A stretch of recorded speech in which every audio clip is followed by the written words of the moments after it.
Welcome, everyone. This is your friend, the DN What If, here with another exciting fanfiction.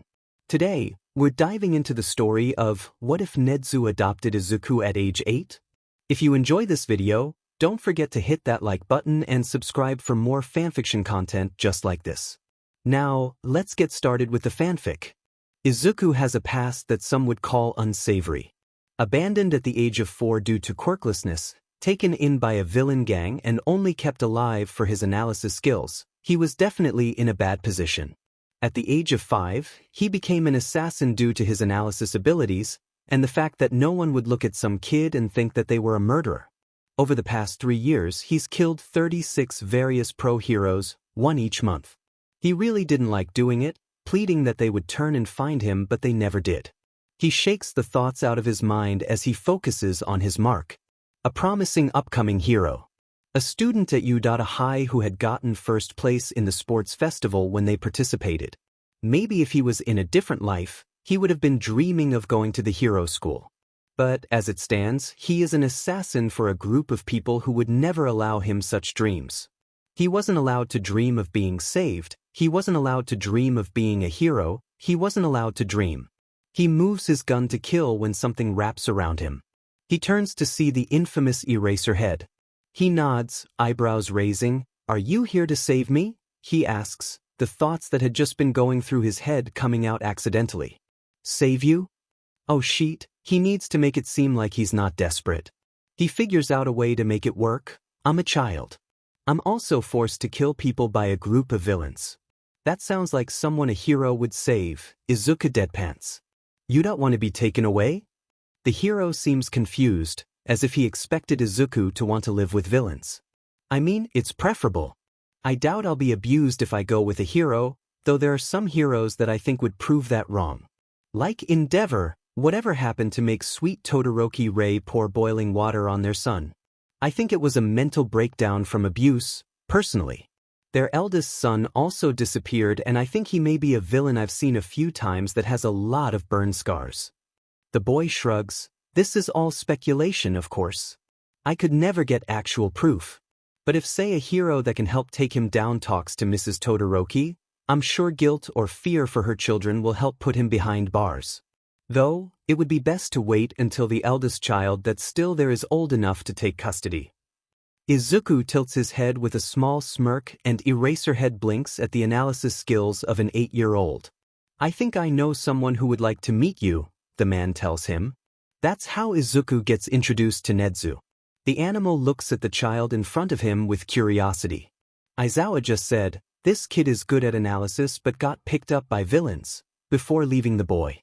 "So, what is your name?" Nedzu asks, brewing a cup of tea for the child in his office after school hours. "I'm Izuku, don't really know my family name. I was tossed out of my house at the age of 4 and then caught by villains on the street at age 5 to probably do drag runs, but then I analyzed them and they found me useful to not kill me. You're Nedzu, an animal with a quirk that puts you at an intelligence that goes beyond man. You run Udata High, which is where we are at now. You are known to be sadistic to people, possibly due to your past of being abused by humans as experimentations.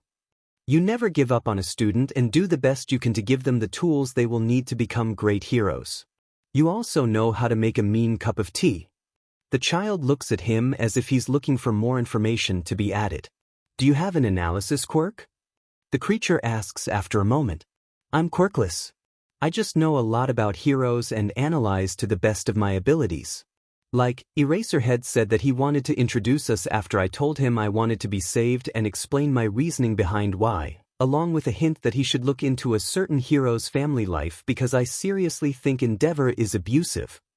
Izuku shakes his head before continuing. "That leads to a few conclusions, including that he thinks you'll legally take me on as a student, or both." The animal places a cup of tea in front of the boy. You are very intelligent." Nedzu is pleased. He was at first startled, then mad at villains for turning a boy who's not even old enough to be in middle school into an assassin. But he can see why. He doesn't condone it at all, heavens no. But he understands why. And the boy is right. "I will legally adopt you and take you in as a student." The creature says after a moment. He already has papers to adopt students who may be suffering at home, but fills them out for the young boy in front of him. At least being the principal who taught many pro-heroes, and being a pro-hero himself, though people tend to ignore that fact, gives one connections. He should put the boy into counseling, and also convert one of the rooms of the penthouse into something a child would enjoy. And so, Izuku becomes Nedzu's son and student. The boy learns all he can to sharpen his analysis and even uses it on the students. The teachers all get used to seeing curly green hair walking around the school campus, watching students with a fascination. That is, when he's not completing his own schooling online. At first, some students are concerned. Why is there an elementary school student in their school, wearing oversized hoodies and shorts? Teachers simply responds, "That's Nedzu's son." Eventually, some students ask him questions and are shocked at how he reacts. He tells heroic students how to improve their quirks and where their weaknesses are. He tells the support students why their blueprints have errors and watches as they fix it. He shows management students better ways to advertise utilizing psychology and tells them which advertisements appeal to him more. He helps the general education students with the more difficult assignments and what career paths they should go down. Izuku is seen as a person that everyone can ask questions and get an actual answer from that he will calmly explain until it's understood. Izuku turns into a cryptid of sorts for the school. The fact that he only has one name and the alias that students come up with make it even more so. Students will dedicate social media pages to logging various experiences with the person known as Nedzu's human child. There are no pictures for privacy reasons, but posts including, "NHC can and will scale the building to hiss at students like a goblin. The kid of you, I jumped into my class from event to point out a mistake the teacher made before walking out. Nedzu's human child showed me how to build a laser today. And, I think Nedzu's kid hasn't slept for the past 36 hours but for some reason a 9-year-old can drink an entire pot of coffee so people outside of you are confused by what they see as a school-wide joke. But, there have been glimpses of a head of green curly hair that stay around the school that make some people speculate that the stories are true. Several years after he has been taken in, his dad calls a staff meeting early in the morning. Izuku being Nedzu's son and a helper in most classes is of course included. It may have taken a while for the boy to refer to the creature as dad, but after a counseling session with Hound Dog went a little awry, Izuku asked for his dad. Since then it just stuck. When he gets to the meeting room, he blinks at the gaunt-looking man that's sitting near his dad. Izuku shrugs before walking over to his usual seat, next to the rat beastie himself. Izuku, when all of this is done I'll be needing your help to analyze the situation, Nedzu says as the boy settles himself in the seat. Okay Dad, does it have to do with the Twiggy giant or not? Izuku asks, pulling a notebook out of his sweatshirt pocket, knowing that something important is going to be said in the meeting.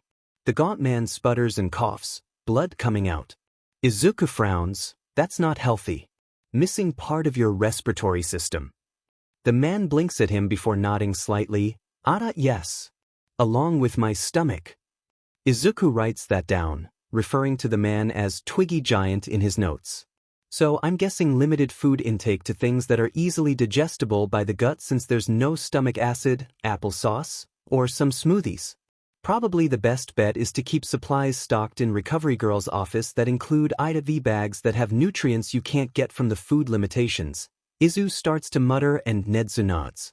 Good idea on the supplies, I'll get that set up. Nedzu pats Izuku's head and the boy grins wide. He settles down as teachers start to file in, starting with Cementos. The large man gives Izuku a gentle smile and a stack of small notebooks. I saw these on sale and I figured I'd help you stock up, he says and Izuku beams at the man. Thank you so much. He takes them and shoves as many of the wrapped books into his pocket as he can, putting a few extras in his cargo shorts. He uses them constantly, usually giving each hero student their own so that he can observe and give analysis and suggestions for the students in their first year, and makes sure that they don't hurt themselves when they practice said suggestions. Hound Dog comes in a moment later, nodding at the others and sitting close to Izuku. The boy theorizes that it's something to do with the fact that Izuku lives on campus and Inui's quirk, but the teacher acts like a guard dog with Izuku. It's adorable to Izuku at least. The man stayed near Recovery Girl's office after he broke his arm once, and refused to leave until Izuku was up and out. He imagines it's what having an older brother is like. The troublesome trio walks in. Aizawa, the teacher that expels more students than all other teachers combined. Yamada, the loudest teacher, very eccentric, but also very kind. Kiyama, the teacher that will give SEC advice, but will also put on an act that is overly SXL. Aizawa is holding his sleeping bag, Yamada is putting gel in his hair, and Kiyama is holding 2 trays of drinks, handing them out. Izuku gets a hot chocolate along with a cake pop, the boy grinning wide as he takes the sweet treats. He loves sweet things. The trio sits down close together, and Izuku feels a familiar pang of loneliness that he does his best to ignore. He's fine, he doesn't need friends. Various other teachers file in over the next 5 minutes, all taking seats around the table. Lunch rush comes in last, handing Izuku a plate of French toast and sausages syrup in a cup on the side that he immediately pours over everything. "Thank you," Izuku says with a bright grin and begins to eat, keeping his notebook to the side so it won't get syrup on it. Next to him, Nedzu nods and stands up. "All right, since everyone is here, we have a few things to cover. Number 1 is a new staff member with a very big secret." Izuku looks to Twiggy Giant and wonders that the hair looks like an almost deflated form of All Might's. The height would probably match since Twiggy is slouching. The eyes are an intense blue that reminds Izuku of yellow. "Dad, is the Twiggy Giant All Might?" Izuku asks, popping some of the French toast in his mouth. Watching as the gaunt man coughs up more blood, several staff looks at Izuku, and the principal just cackles. Dash plus dash plus dash plus dash plus dash plus dash plus. Considering that Izuku gave away the biggest topic of the early meeting, it lasted a little over half an hour. Most staff returned to their duties, some prepping the areas for the recommendation or support exams later in the day, some working on the new security that Izuku suggested. Just because we have the best doesn't mean we can't make it better, and some were just sitting around. Izuku plucked up his dad and placed the creature on his shoulder. "Yagi, please come with us." Nedzu calls out as Izuku starts to go to his dad's office. The teenager has a phone out, playing a game as he walks through familiar halls. He doesn't even need to look up as he enters his dad's office, sitting down in one of the 2 chairs behind the principal's desk. His dad jumps to the ground and starts making tea, while Izuku pulls his feet up and leans on his knees, switching apps on his phone to read some news. His chair is just something that his dad decided to get him one day when there were dozens of excuses used for why when teachers asked. Izuku needs to see all the security cameras and Nedzu's computer is best for that. Izuku is constantly in the office, and students are on the couches, so where else should the child go? Nedzu wants to be as effective as possible when showing data to teach his son, and that just happens to be looking at it from the same angle so that they aren't constantly flipping around papers. But the real reason, something Izuku was able to figure out after a day, is that Izuku will most likely take over for Nedzu. It's a way to make him feel comfortable with the position decades before, so when the transition comes, it won't be rough. Izuku is brought back to the present when his tea is placed in front of him, and his dad pats him on the shin before moving to his chair. Izuku looks up and puts his phone away, looking up at All Might.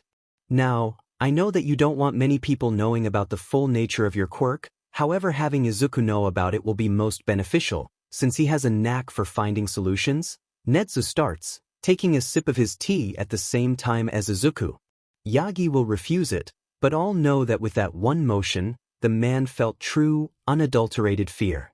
"If you think it is for the best, I trust you," Yagi says after a moment of the father-son duo staring at him, the same look in their eyes as they hold their teacups the exact same way and give off the same aura of, "I could probably tell you everything about your great-grandmother who was adopted in Poland and ended up being a war hero due to her spy missions before she was killed in what would eventually become a cold case, including why the police didn't catch on to the obvious signs of it.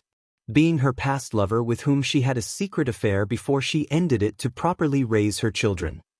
Yagi would tell everyone that it was because he trusted Nedzu. But the way that Izuku looks at him, green eyes sharp and calculating while his small body is relaxed and almost lazy, it terrified him. That's how Izuku found out the truth about One for All, and was asked about what he thought would be good qualities for a successor. The boy sips his tea, mulling it over. The fact that Yagi has to change into All Might to use the power the quirk gives him is concerning to the teenager. And the next person to hold it will have to contain all that energy. There's an idea that Yagi didn't talk about that Izuku thinks over. The fact that OFA is half stockpiling suggests that quirks move along, and there might be a quirk that changes forms to properly hold the power. Like an augmentation quirk or something. And it would probably take a while to properly use that power, so the next holder would be better off with a self-healing quirk, Izuku says loud and clearly, compared to the muttering he had started to help his thought process. Why do you say that, Izuku? Nedzu asks, knowing that Yagi might need the help understanding why. The power that Yagi shows when he's All Might requires him to change forms. That alone suggests that it's almost too much. If you take all the power that he's gathered and move it into a new person, who hasn't trained for 40+ years, it will probably break them. Training the body to hold it would be the best first step, but then we would have to help train them to actually use it. At Yagi's confused expression, Izuku sighs and comes up with a new way to explain it. Think about it like this. A person who has a strength quirk will typically have physical differences, even if it's small and unseen to the naked eye in the muscles, to hold and use that power. Those that don't are labeled as self-destructive and advised to not go into hero work. OFA at a surface level is a strength quirk. A very powerful one. It will break whoever uses it next, and the ability to repair oneself while training the body to use it will save Grana Recovery Girl's time and limit her rage at a student and you, Yagi. The gaunt man nods. I see. Is there anyone here with a quirk that would work? Nedzu shakes his head. Not yet. There is an applicant to the exams that has a quirk that might work, but we will just have to see how they do. On the day of the exams for general and hero courses, Izuku is called to his dad's office. He walks in and can smell tea being brewed. Hello, Izuku. I have a question for you. Nedzu says as he grabs 2 teacups. What's up, Dad? The greenette asks as he sits down on the couch. Today, he's wearing a large green hoodie with black shorts and his regular red high tops.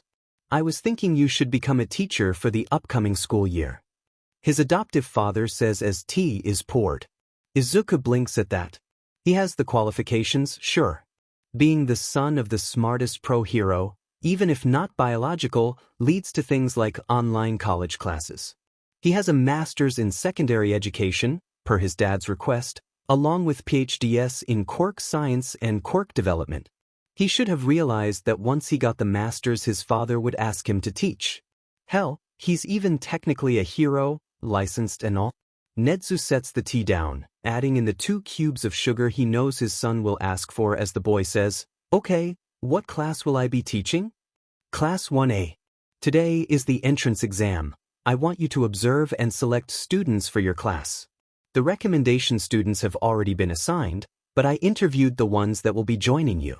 Don't worry about Yagi's potential successor, I'll be watching them. Izuku nods and drinks some of the tea. The family of 2 enjoys the tea before heading out to the testing facility. Izuku walks behind his father as they move into an observation room. The students are finishing the written exam, so the teachers are just relaxing and waiting for the real fun to start. Aizawa notices the father-son duo walking in and walks over. He really is glad that he introduced the 2. His boss is happier in a way, and Izuku is very bright and can actually use that for good under the protection and guidance of pro-heroes. He'll be the first to admit that a child isn't what he expected to find when searching for the assassin that had killed dozens of pro-heroes. But he's glad that the child is now in a situation where he has happiness. Why is Problem Child here? He asks as he ruffles green curls. He is going to be teaching class 1A this year. Nedzu says. A few of the other teachers look over in surprise, but they keep silent. Aizawa chuckles. They will wish they were put into my class. Hisashi starts the exam and Izuku watches the various monitors. He wants to try something. Hey, Dad? Yes. If I see someone who has a quirk not suited to this but I feel could be suited to heroics, can I take them into my class? The Chimera looks at him for a moment before nodding. Yes, I feel like that will do. I trust your mind, Izuku. Don't let me down. Izuku nods. I won't. He turns back to the exams and watches, taking notes of those who have destructive quirks that interest him while looking at the list of quirks he could use for his chosen student. He filters the search down until he finds one he thinks will work out quite well, now just to see if the person has what it takes. He quickly explains his plan to his dad, who approves, and leaves the room to head for the testing center that his choice is in. He watches as the students file out and makes sure his Udata badge is visible as he sees his choice, who is looking at the ground, tears clear in his eyes. Izuku's heart breaks a little as he clears his throat. Shinso Hitoshi? He asks and the boy looks up. Izuku gives a gentle smile. Hello, can you spare a moment to meet with Nedzu and myself? I'm his human child. Izuku hears a few people gasp around them, but ignores them. It's nothing bad, I swear. The boy nods hesitantly and Izuku grins wide. Wonderful. Follow me please. Dad'll be a moment, he needs to deal with parts of the exam that require his input. The two walk in silence until Shinso speaks up. Why is this happening? That exam is flawed. Quirks like yours are discriminated against even though it would be great for hero work. I'll be doing something similar to what we do with recommendation students when it comes to you, minus the exam portion considering you've already done that. Of course, I'll have to review your practical and then either leave that be or create an exercise plan for you, that is if you pass the interview. Izuku looks to the boy, who is just staring at him. There's a light in his eyes that was missing when he walked out of the exam. Really? Why yes. If you do pass the interview, you'll be in my class this year and I'll be keeping track of you. After all, this was all my idea. Izuku opens the door to his dad's office and lets Shinso step in before him. He goes to brew some tea, knowing that his dad will want some. Who knew that tea brewing lessons would be something he actually used? Shinso nervously sits on a couch. Is there anything you want to know about my quirk? Shinso asks as Izuku is waiting for the water to heat up. Just how it feels on targets, I suppose. A calmness detachment from his body hits him. He is vaguely aware of his position, and then it goes away.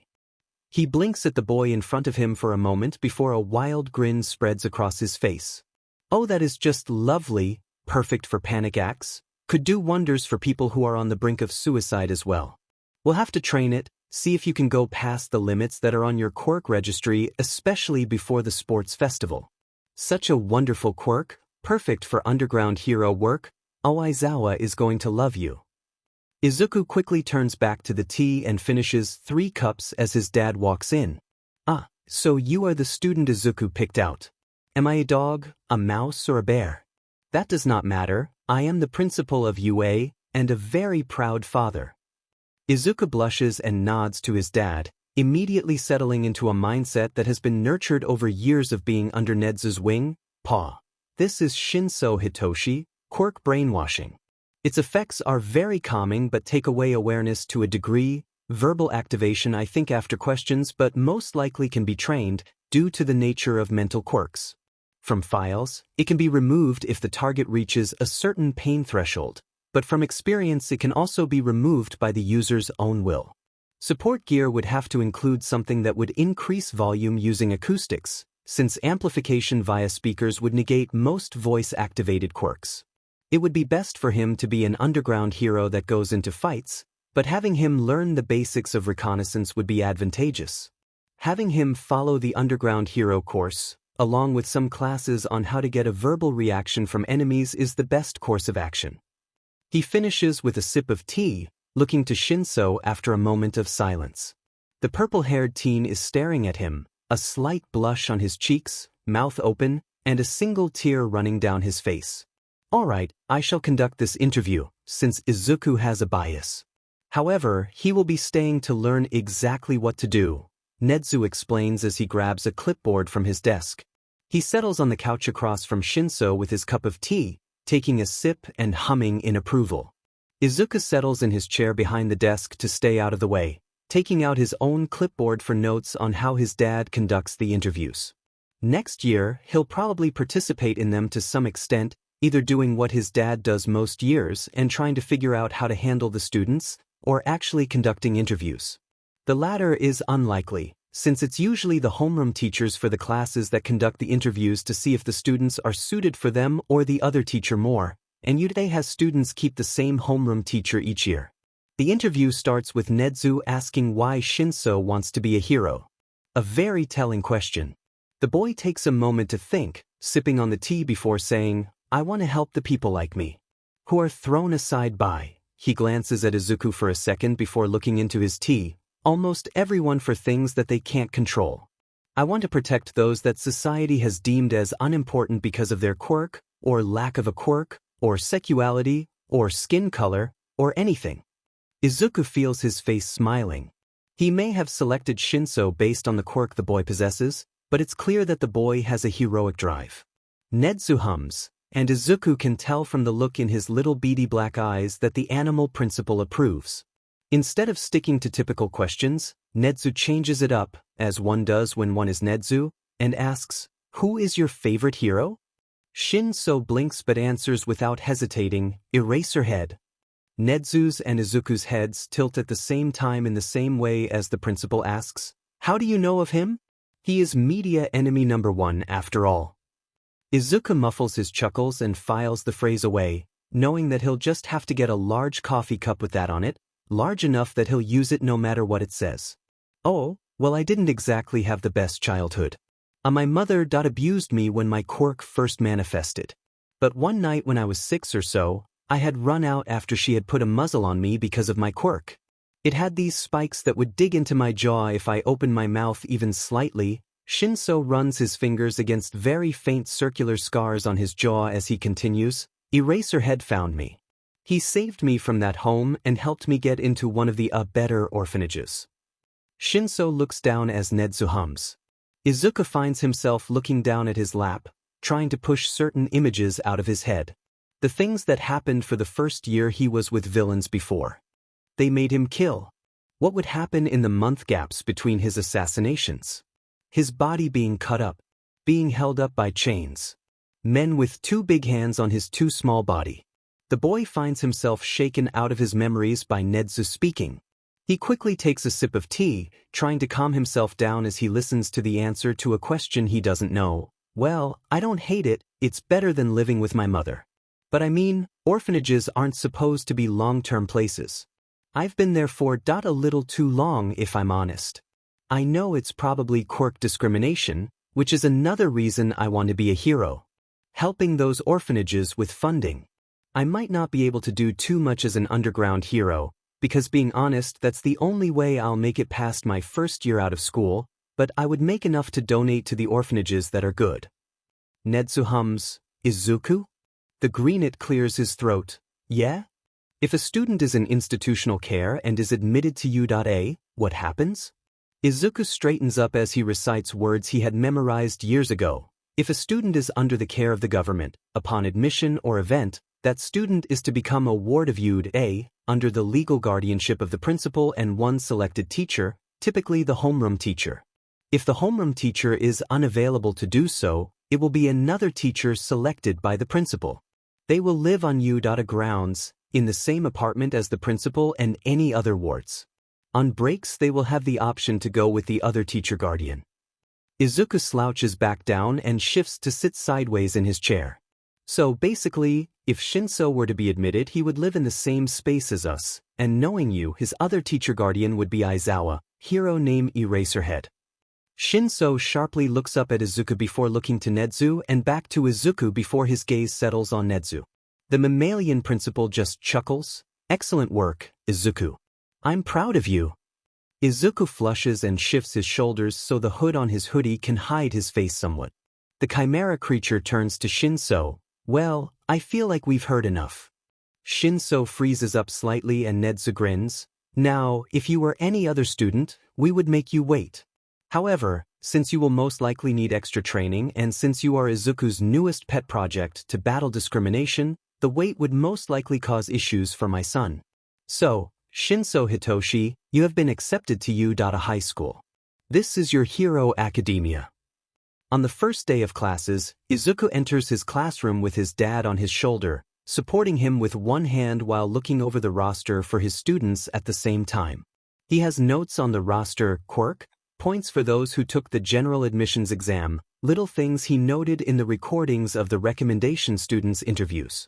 Once he had seen the name Ida, he had asked his dad to ask the boy's older brother about him, and Ida Tenya's notebook written in a dark blue sparkly gel pen has the most information.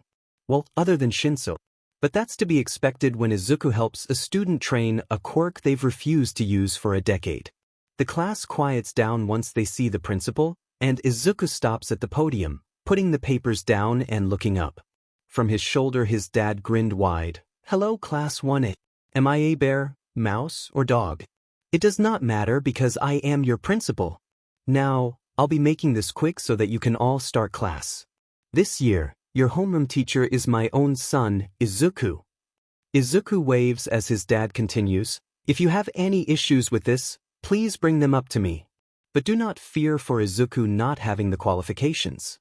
Despite being the same age as you, Izuku has several college degrees in Quirk studies and education. One of the students in this class has even been training with him since the entrance exam as a project to fight discrimination. Before I leave, I would just like to remind everyone here of you today's freestyle teaching that my son will be taking full advantage of for the next 3 years. That is, if any of you survive." The mammal cackles as he climbs off of Izuku. "See you later, Dad," Izuku says as the principal leaves. He turns back to his class and nods to himself. Right, like he said, "I'm Izuku and I'm your homeroom teacher. I'm also an underground hero, and my hero name is Nedzu's human child, because the hero work I do is similar to his."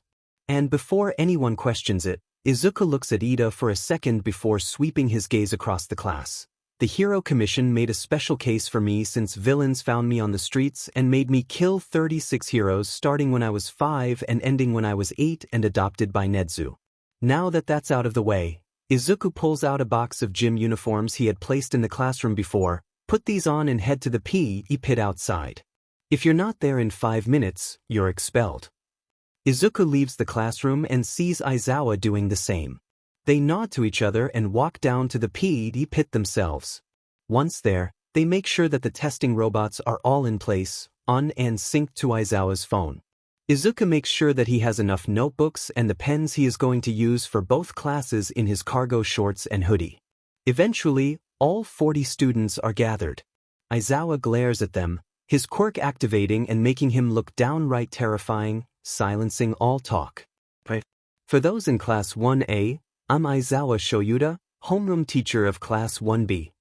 And also underground hero Eraserhead, Izuku adds in, grinning. And for those in Class 1B, I'm Izuku, homeroom teacher of Class 1A, underground hero Nedzu's human child.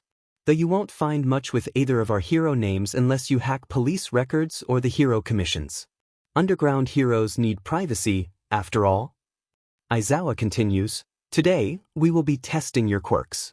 Whoever is last in both classes will be expelled." There's an uproar of, "That's not fair.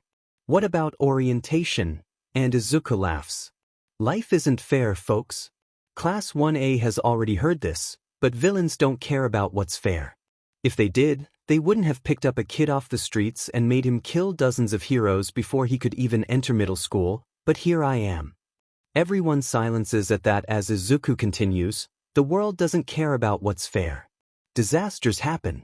Natural or villain or whatever, and you can't control it. You can only react to it. Rise to the challenge now or leave." After a moment of silence, Izuku claps. "Great. Now onto the exams. Oh, and Shinso?" The mentioned teen looks up. "Since we're going to be doing some heavy quirk training later today, you don't have to participate. In fact, I'm giving you a separate assignment." Izuku pulls out a spare notebook and pencil, motioning for the boy to come forwards. He does so, and Izuku hands the stationery to him. "Take notes, try to figure out everyone's quirk. You'll be graded on observations." Izuku turns to the rest of the students before they can speak and says, "If any of you have a problem with this, please go to Gym Gamma after school to see Shinsu's quirk apprehension test. His quirk is different from all of yours and thus needs some different coursework, though he will be participating in other class activities." And with that the quirk apprehension tests begin. Aizawa and Izuku work well together. They whisper their own observations to each other, Izuku writing them all in his notebooks and coming up with creative ways to use all the quirks he can see. He gives ideas for elements to include in costumes, such as projectiles for Uraraka, or pockets for high-fat foods for Yaoyorozu, or objects for Yanagi to control.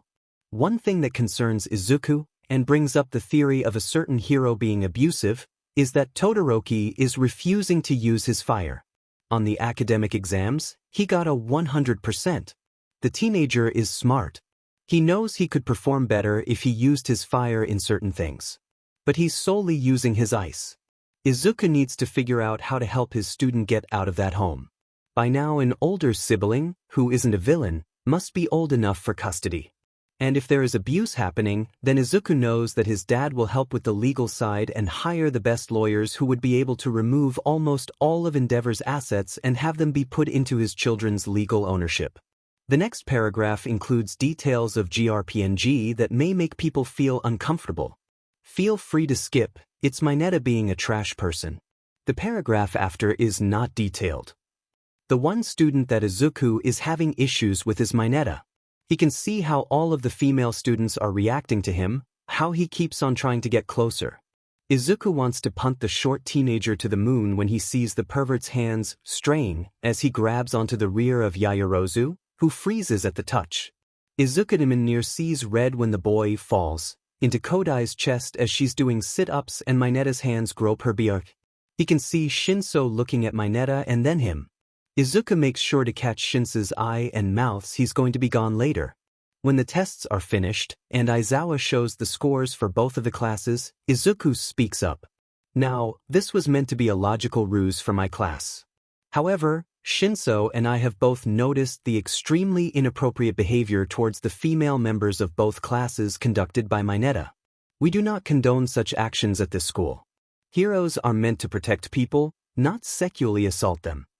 Izuku glares at the student, and before the short teen can speak, Aizawa's capture weapon is wrapping him up. I'll take care of the paperwork. I'm sure your dad has cameras out here, so there's evidence if someone tries to fight it.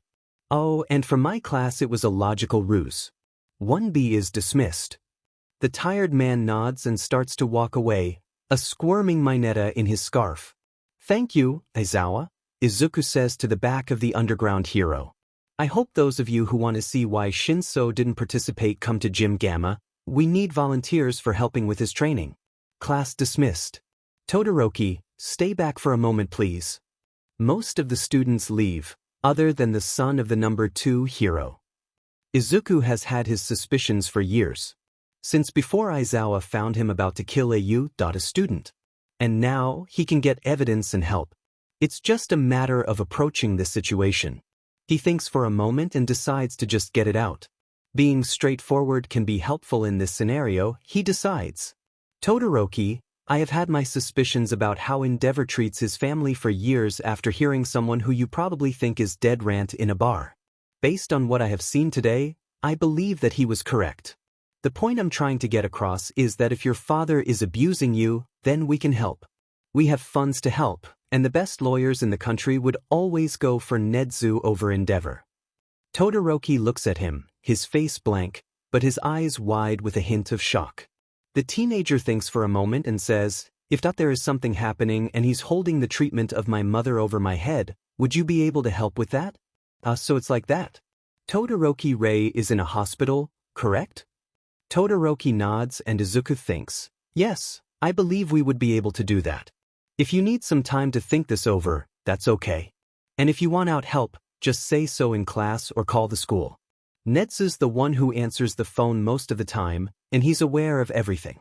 You're free to go. Todoroki nods and leaves with a small bow and quiet, thank you, Izuku-sensei. Izuku watches his back before turning to walk to Gym Gamma. When he reaches the building, he can see Cementos with a group of students, including Shinso. Getting closer, he recognizes a few other students.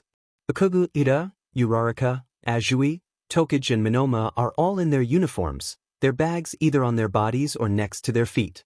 Izuku grins at Cementos who nods to him. I will just make sure that I have everything as you want it, the gentle giant says, opening the door. Izuku walks in first, Shinso already on his heels. The short teacher is quick to check on everything he wants, consulting a notebook dedicated to his plans for Shinso, making sure that the platforms he had requested are perfect. Izuku nods and gives the elder teacher a thumbs up. This is perfect, thank you.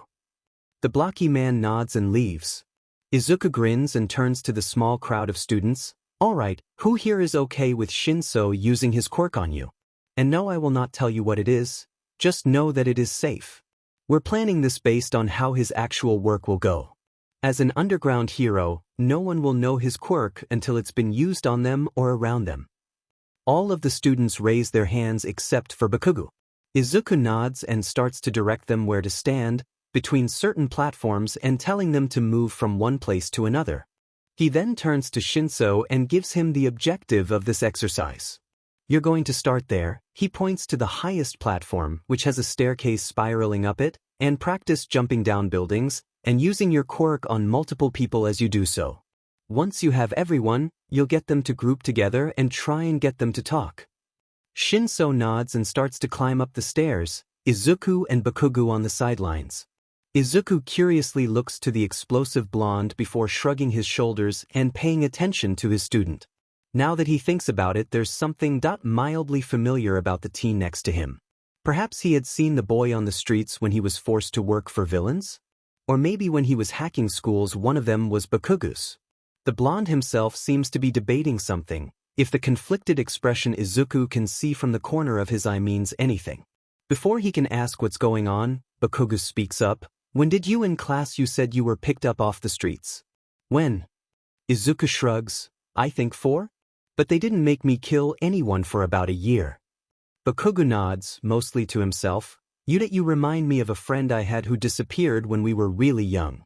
But his mom just said she gave him up for adoption and didn't say anything else. It said everyone in my family off. She ended up leaving town and we haven't seen the beach since. Izuku hums to himself as Shinso reaches the top of his beginning platform. What about me reminds you of him? Bakugos looks at him for a moment before turning back to face Shinso, basically your entire face. Izuku nods and thinks for a moment. There is a chance that he is this mysterious kid from Bakugos' past. He shrugs and says, well, there's a chance that I am that kid, however I won't be able to remember that probably ever. Villains aren't exactly the nicest guys around and trauma leads to memory loss. I really don't remember much of my time with the villains, or anything before that. Izuku watches as Shinso gets the first student he comes across under control, Azui's face turning blank. Izuku can't hear what's being said, but the girl moves to the area behind the first platform, awaiting further instructions. Izuku nods and pulls out his notebook for the brainwashing teen, flipping to the middle and finding the first blank page he can to start his analysis. Next to him, Bakugos seems to be debating something again. Izuku wonders what. He thinks for a moment and comes to a decision as to what to say when Shinso manages to drop and roll after leaping down what would be about 2 stories. If you truly think that I may be your friend, you can tell your family and we can have a meeting about everything that happened. It will not probably the first thing I do in my own office, Izuku admits. Shinso gets Minoma under his control as Bakugos nods. Yeah. I'll talk to my parents about it when I get home. Izuku nods and turns back to focusing on Shinso. He told Minoma something, and the blonde is walking to the same area as Azui, who still has a blank look on her face. The boy has been utilizing random questions to get reactions, but they still need to work on things. Not everyone will answer questions. They've trained his quirk, and since he had refused it for so long, there's so much that he didn't even realize about it. Like the ability to grasp onto any response to him. Sure, nonverbal cues are harder to get under his control, but he's been getting better at it. Perhaps Izuku should ask Kodai to help. She seems to be a quiet Kaderi type. But she passed with mostly rescue points. Shrinking the robots that were about to take down students who were oblivious would have had her pass. But that's not all. She saved one of his own students, Uraraka. He hadn't been there to see it, running off to grab Shinso, but the girl had turned the 0-pointer into the size of a toy car, which admittedly made her pass out from quirk overuse. But the action had raised her up to the number 1 spot in the exam.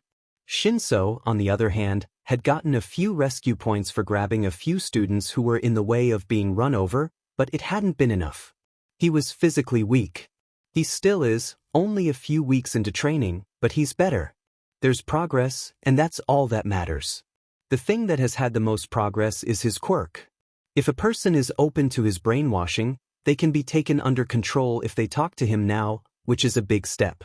He can also alter memories, and was even able to get present Mike to like ladybugs via suggestion. It might not be ethical, but if there's a bad enough villain that Shinso encounters, it would be great if he could suggest that they turn away from villainy, or at least feel guilt for what they have done.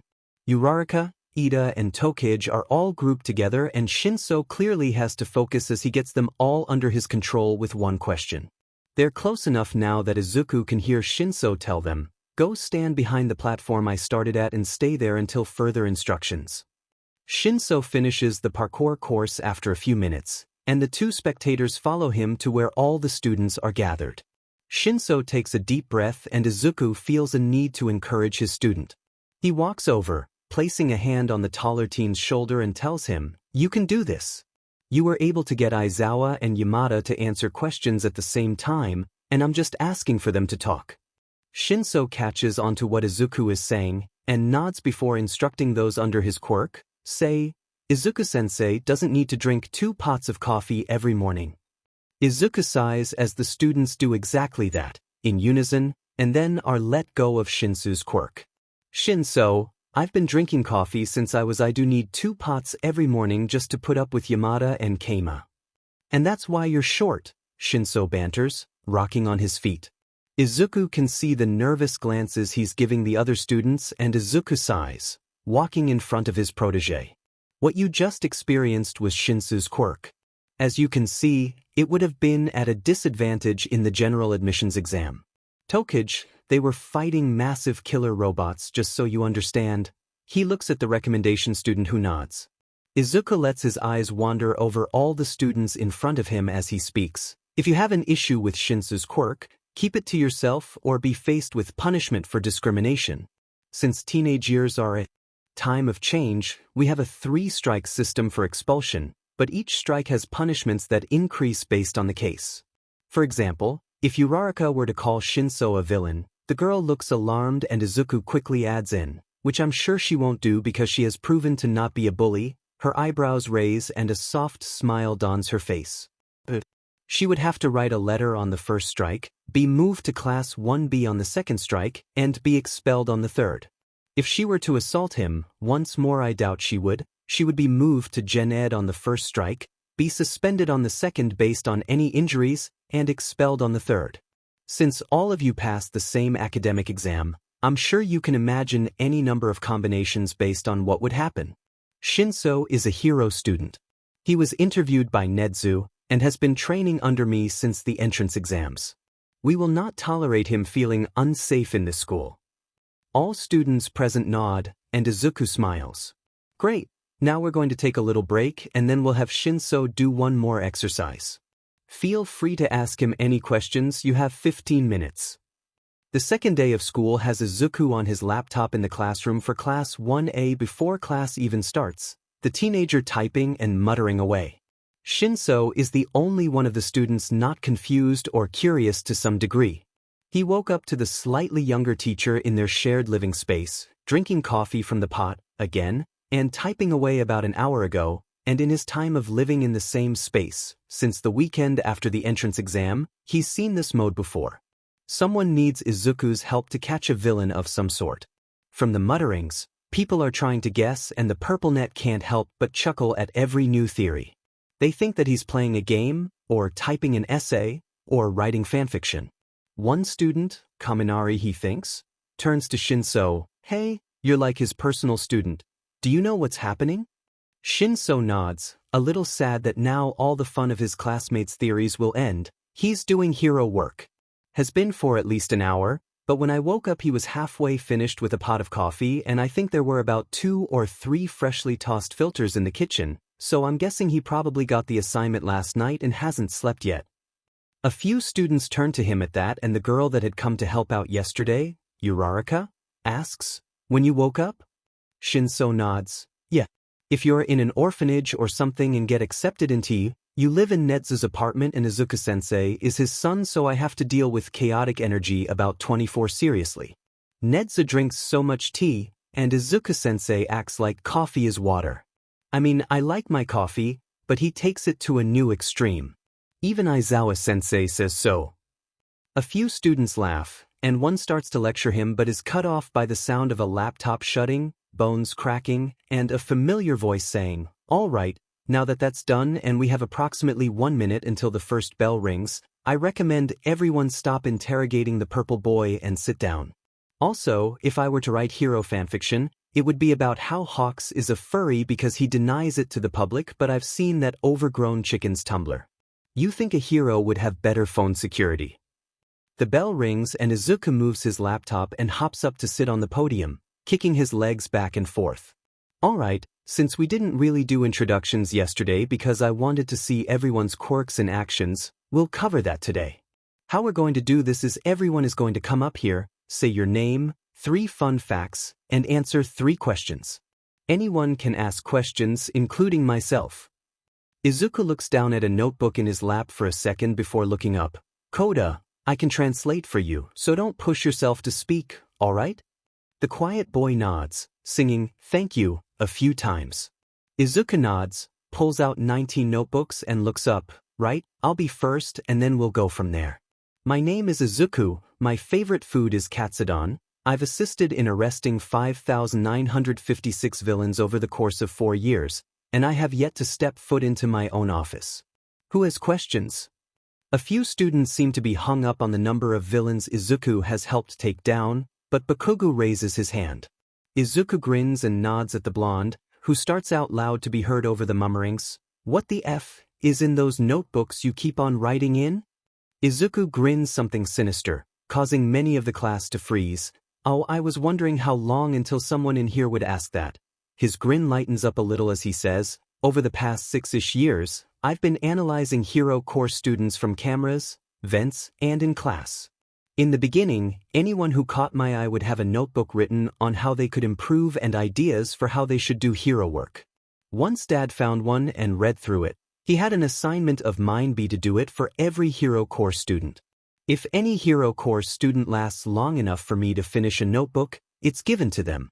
Of course, I'll bring up things I think are important after an assignment, like if a student needs to work on something to not hurt themselves with their quirk. That hasn't changed now that I'm a teacher. In fact, Dad would probably ground me if I didn't do it." Izuku shrugs and looks around the class. "Next question?" He sees the sleeve of Hagikure's uniform raise and he calls out her name. She seems a little surprised as she asks, Shinso-kun said that you were working on hero work earlier, but it just looked like you were messing around on your computer and I was wondering what exactly that was?" Izuku nods. Yeah, that might be a little weird if you don't know what it is." Right. "Well, what I do for hero work is mostly off-site, underground work. 98% of my work involves using city cameras and using them to track down low-ranking villains and sending their locations to police for arrest, or heroes if there's something like a mugging or gun war going on. However, what you saw this morning was me hacking into things like websites and cameras to locate a high-ranking villain, specifically someone who is a high-level dealer in a drag called Trigger, specifically the types that can be made in America and last for about an hour, or that information is being sent to an agency that I feel is best suited to take him down. Actually, it was your brother's agency. Really good for the things that need to be done fast. Anyways, that type of stuff only makes up about 2% of my work. I also do analysis for heroes if they ask for it, but that's more of support work as opposed to hero work." A few other hands rise and Izuku looks around the class before calling out Kirishima's name. "Have you had any pets?" Izuku chuckles and says, "I have a pet rat that I keep just to annoy my dad, but he won't take hemlock from me because if he tries I will release videos I have of him singing and dancing to music from the 2010s. I've done the same thing for an elderly dog, and next I'm going to get a bear of some sort." Shinso speaks up, "I would die for hemlock, she can eat all of my food." "And that is why you're coming up here, Shinso? Come on, don't be shy, you tall purple baby." Shinso gets up, "I am a week older than you. And I've flipped you into a table before. Until you do the same to me, you are a tall purple baby. Izuku doesn't move as Shinso stands next to the podium. The purple net sighs. Alright, my name is Shinso Hitoshi. I love cats, I like to ride my bicycle, and I'm not good at the whole sleeping thing. Every few nights I'll sleep a full 8 hours, but usually I get about 2 or 3. The boy yawns and rubs his eyes, solidifying his point. Several hands go up and Shinso sighs before looking over Izuku's shoulder to see a roster with pictures and pics. Azui. The frog-like girl lowers her hand. Call me Tsu, Karo. Since you're Izuku-sensei's personal student, are you going to be doing the off-site underground thing too? Shinso shrugs. I mean, partially. I'll also be doing regular underground work, like capturing villains and basically doing what Izuku-sensei tells me to on the ground. The next student selected to as a question is Ida, who asks, while moving his arms like a person trying to be a kung fu robot, what are your motivations for doing work that will be unseen to the public? Shinso shrugs. I just want to help the little guy. People who don't fit society's standards, since there's this whole, if you have a weak quirk you're lesser. Or those who have a villainous quirk but are just kids who were dealt a bad hand in life. I don't need fame, I just need to be there for people who have it bad. Ida got lucky because of Izuku-sensei taking me under his wing. Maybe one day I can pass that on. Kirishima whispers, so manly, and more students raise their hands, but so does Izuku. Shinso is actually a little thankful that his mentor is doing that. He's a little scared to answer questions about his quirk. Sure, there's the discrimination policy, but he's terrified that somehow students will find a way to hide it and make it seem like it's his fault again. So, he just turns his head to the green net. I'm scared to know your question, but I know that if you don't ask me now, it'll just happen later. Izuku grins. Who is more chaotic, me or my dad? Shinso blinks and looks to his feet for a solid minute before looking up. I have no idea. You're both, so you drink at least 3 pots of coffee every morning, scale buildings for fun, and I'm 96% sure that All Might is scared of you because one time he saw you and literally turned around to walk away. But Nedzu has that maniacal laughter where he tries to drink tea but it's not going in his mouth and somehow it never touches any of the papers on his desk, and he knows everything. He told me it was okay to be gay right before I was about to come out. Like, how did he do that? Izuku shrugs. He did the same to me when I came out as Pan. He's just got a gaydar on lock. Shinso nods and moves to sit down as Izuku calls up the next student. Izuku sits in the vents above his class as All Might walks in for their first heroics class. Since the number 1 hero has never taught before, and doesn't even have a hero license, Izuku is going to be popping in and helping him. The thing is, All Might doesn't know this fact. He waits as the muscular blonde introduces the exercise, and drops in to stand on the podium in front of the hero before he can click the button for costume cases. The symbol of peace lets out a girly shriek as Izuku calmly addresses the U. Award. Shinso, you'll be participating in this, but also taking notes, so be sure to grab your notebook. I'll be helping All Might since he's probably bad at teaching. I'll also be taking notes on everyone's hero costumes and making adjustments to ensure the safety of everyone. The boy turns around, still standing on the podium. All Might is shaking slightly and Izuku can't help the sadistic grin that spreads across his face at the sight of such a powerful hero trembling before him. Hey Symbol, care to give the students their hero costumes? The man just nods and presses the button, letting the costume cases come out of the wall. Students line up to gather them as Izuku jumps off the podium. The green teenager lands on top of All Might, sitting on the man's muscular shoulder. Right, since you have tall people legs and can carry at least half a dozen people, you'll be my taxi because I am short. Now, mighty taxi, Izuku can hear a Fey student stifle their laughter. Where are we going? What's the exercise? And can we stop by a vending machine so I can get a can of double-shot espresso coffee? As students file out, All Might pulls out a script and hands it to Izuku to read. The boy hums and thinks, let's see, since we have an uneven number of students for this, there should be another student introduced, but we don't exactly have people ready for that yet, so yeah, I'll join a team. All Might blinks at the boy. Oh Beady, won't that be a little unfair? I don't see why it would be. I'm not the type of hero to go out onto the field, even if I do have proper training. Plus, the students have their advantages. 1. Their hero costumes aren't hoodies and shorts. 2. They have quirks. I just have training. They stop in front of a vending machine and Izuku hops down to use a special card that makes it so that Izuku doesn't have to pay to get something. It's useful when he sees students who can't afford a snack but are hungry. You don't have a quirk? All Might asks, looking at the boy in awe. He thought for sure that the boy had some sort of intelligence-based quirk. The man shakes his head. Even if the boy is impressive, he's quirkless. He can't allow the child to go in and risk his life. You shouldn't risk yourself to go in and do this dash. Izuku's voice is cold as he interrupts the elder hero. All Might, that is not your decision. You may be teaching this lesson, but I have more experience in how this school runs. I help run it. I spar with the heroes who work here to help them improve. Third years literally have an entire lesson dedicated to fighting me. I can handle myself. And that's not to mention the fact that I fought actual pros as a child and killed them. Do not underestimate me. I have a hero license for more than just my mind, Yagi. The boy turns around to face the hero, a sinister smile that promises pain to all those who go against the teen across his face. An aura of pain, death, and terror fills the hallway and All Might feels himself deflate in fear. He's fed up. Toshinori's life flashes before his eyes as Izuku walks the short distance between the two, slowly opening the can of coffee and taking a sip. I'd recommend you just listen to me, Yagi. After all, when it comes to teaching, I'm the senpai here. The aura immediately disappears and All Might powers back up into his muscular form. Now, let's go to ground beta, yeah mighty taxi? The boy climbs up the hero as the man slowly starts to walk to the location. Izuku can't help but enjoy the fear that the number one hero now holds for him. He loves it, making people who are that strong afraid of him. The teachers reach ground beta before the students and stand to watch them come in. Hagakure is the first, and Izuku can tell that she feels uncomfortable based on where her feet and hands are.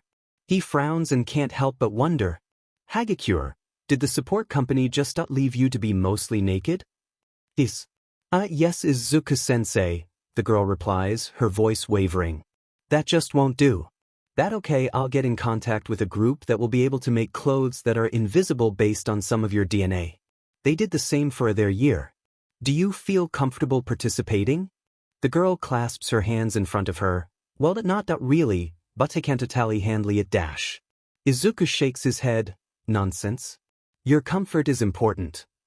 Izuku jumps off of All Might and walks to a building, quickly pocking inside and grabbing spare clothing he keeps for if an accident happens.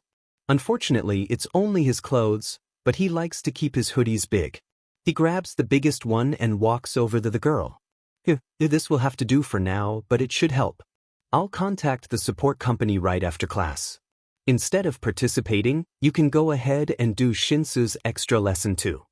Izuku takes out a spare pencil and notebook, handing them to the girl once she has the hoodie on. Take notes on your classmates' work today and try to analyze them and come up with ways to combat what they did using your abilities.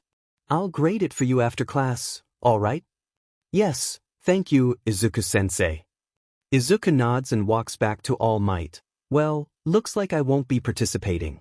There's probably going to be more costumes that will be unfit for 14 and 15-year-olds, so I might just have to send several companies letters. But seriously, just sending a girl out naked. That is so dangerous. Oh ho ho, they are going to wish that it was Dad who contacted them. Shinso walks in next, and Izuku can't help but feel a little bit of pride. A face mask that Izuku had helped design that could change Shinso's voice without manipulating the sound waves into energy waves and back into sound waves so his quirk works. A baton that they've been practicing with that can turn into eskrima sticks if the ends are twisted. A simple dark purple turtleneck and baggy black cargo pants that contain flash bombs and smoke bombs along with pencils and notebooks. Soon, there will be more things he's permitted to carry, but for now they'll stick to the basics. Izuku walks around Shinso to make sure that the costume is up to his own standards, telling the slightly older teen, "We'll get Aizawa to teach you how to use his capture weapon soon, Shinso." He's finally agreed to it, so it's just a matter of contacting the support company. Of course, DNA is required to connect the weapon to you, so I'll be stealing your hairbrush later, but in a week or so you'll get the weapon of your dreams. Izuku watches as more students file in, asking Yaoyorozu if she would like a different costume design and quickly coming up with one that utilizes Velcro to open and close panels she can use to expose skin to use her quirk. Uraraka mentions how she didn't want her costume to be too tight, and he takes note of that as well, telling the girl that he'll have the same design yet lighter, and maybe with light weights over pressure points utilized to eliminate nausea to help with her quirk's backlash. The last costume he has issues with is Todoroki's, but when he approaches the student, the boy whispers to him, "I won't use his fire." Izuku nods, "I understand why you feel that way. I would just like to correct you on one thing. It's not his fire. It's yours. Your quirk is your own." But Izuku speaks up before Todoroki can try to argue with him. "Your mother can't control your ice, can she? No. And Endeavor can't control your flames, right? He can't. Who can control both? Me." The younger teen says, as if it's a question over if he can or can't control it. "Then it's yours. Just keep that in mind, Todoroki." Izuku leaves the hot and cold teen, and immediately makes his way over to Bakugo. "What's with the massive grenades on your arms?" The blonde smirks. "They store up my sweat and can let off a massive explosion if I pull this pin. Interesting. Take them off for this exercise. You'll be combating your classmates and we don't want someone going to Recovery Girl this early into the school year. I'm trying to beat Aizawa's record." Izuku watches as the blonde starts to get angry, shoving the bracers off. "It's a smart idea, Bakugo, I'm just making sure that no one gets hurt." The blonde huffs and walks away, leaving Izuku with the bracers. They're not heavy for their size, but they are pretty big. Izuku sighs and looks to All Might. "Hey Mighty Taxi, wanna try being an all-haul and helping me out here?" The tall teacher assists Izuku, and the teenager makes his way back up to his perch on the man's shoulder. They stand in front of the class as All Might explains the exercise. When the students all start yelling out questions and All Might panics, Izuku sighs. "Everyone shut up and raise your hands. You aren't kindergartners who haven't been in school before, so act like it." Izuku calls out. The class silences themselves and Izuku nods. "Great, now, let All Might finish speaking before you ask questions. And I swear to coffee, you better answer them symbol or else." Izuku's chair gulps a little at the underlying threat, but continues on his explanation before asking for questions. Ida asks if the draw is an effective way of deciding teams, and when All Might looks a little nervous about answering, Izuku speaks up. "In the field, you'll have to work with people you don't choose all the time.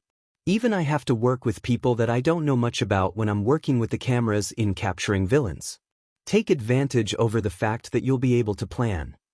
The boy nods, and next to raise their hand and be called on is Uraraka, who looks around. "Isn't this a little unfair, since it's pairs and we don't have an even number of students?" Hagakure speaks up. "Oh, there were complications in my hero suit, so Izuku-sensei is letting me sit out the actual activity, but I'm going to be doing Shinso's extra assignment instead. He even gave me this hoodie to wear." A few of the girls seem to brighten up at that, and a few send grateful looks to Izuku. Izuku nods to the student before asking, "Any more questions?" After a moment of silence, Izuku nods and the teams are assigned. The first match is decided to be Uraraka and Shinso as heroes versus Ida and Bakugos as villains. All Might gives the teams maps, communication devices, and capture tape before guiding the rest of the class to another building on the edge of the city-like grounds, where they can observe the cameras. Hagakure moves to the front so that she can easily observe the cameras, opening the notebook and readying her pencil. Izuku is already taking notes on how the students are interacting with each other and how they should change things up. For Bakugos, he notes that the blonde needs to actually communicate with those he is going to work with and try to acknowledge their skills. He completely blows Ida off and walks away, clearly not paying attention to the fact that Ida would do better at scouting considering his speedy quirk. It's disrespectful. If Bakugos did that with other heroes in the field, he wouldn't be able to work on big cases at all. Even Endeavor, a hero known to look down on others, works with heroes he has to. He's not civil all the time, sure, but he listens to them and plans with them. Bakugos just blows Ida off. Ida needs to loosen up a little, Izuku decides. There's a rigidity that persists in his body language. He sticks to rules, which can be good, yes, but sometimes the rules need to be bent a little. The Greenick can't help but think of the boy's easygoing elder brother. The older Ida is very laid back, kind, and trustworthy. Tensei is the type of person that spends his days off either with his family or helping those less fortunate. He's come by you today before, and always greets Izuku with a hair ruffle and a candy. Izuku shakes himself out of thinking about the pro-hero and instead writes that the man's younger brother needs to focus on relaxing and not always being a stickler for rules. When it comes to Uraraka, Izuku decides that the girl needs to take more initiative. Shinso offers her a plan and she just accepts it apparently. There's no discussion, it's just a leader and a follower. Maybe he should help her with self-confidence by giving her strategies? He decides to write a few down in the notebook on her as he tries to come up with something for his personal student.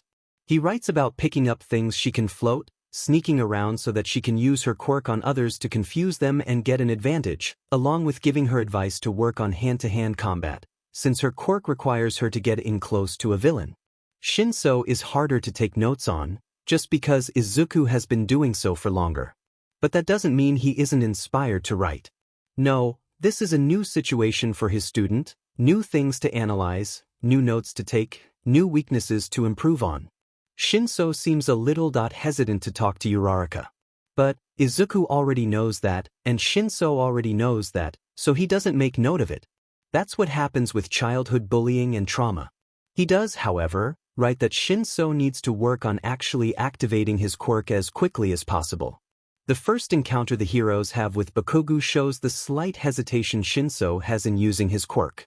Luckily, Bakugos stops to monologue or something for a second, so he's quickly captured. The rest of the battle trial is simple, and when they get back Shinso is labeled as the MVP by Yaoyorozu. Izuku nods along to her analysis of every student and compliments her, causing the proper girl to blush and thank Izuku for his kind words. Izuku decides to add a note about her self-confidence as he turns to watch the next battle. The third day of school has Izuku covering Quirk studies with Class 1B as one of their hero course classes. He feels a little sorry for 1A, since they have to deal with Aizawa during their hero laws course at the same time, but pushes that down. 1B has to deal with the tired man way more often. Besides, now he can observe the other hero course students easier. He walks into a calm classroom, pleased to see that all the students have notebooks out and ready. Izuku himself moves to sit on the podium and waits for the bell to signify class starting. After a moment, it rings and Izuku claps his hands. Alright. So while most teachers would probably have this first lesson be something like the types of quirks, what they typically cover, and the differences, I'm different. And that difference is because I don't have a quirk. A few students look at him in shock, and one even tries to say something before he gets hit on the back of the head. Izuku chuckles to himself as he continues on with his lecture. That's right. It's really rare for our generation, about 5%. But that hasn't stopped me. I've had to develop my mind to be able to do my job, even if I am what most would call an off-site underground hero.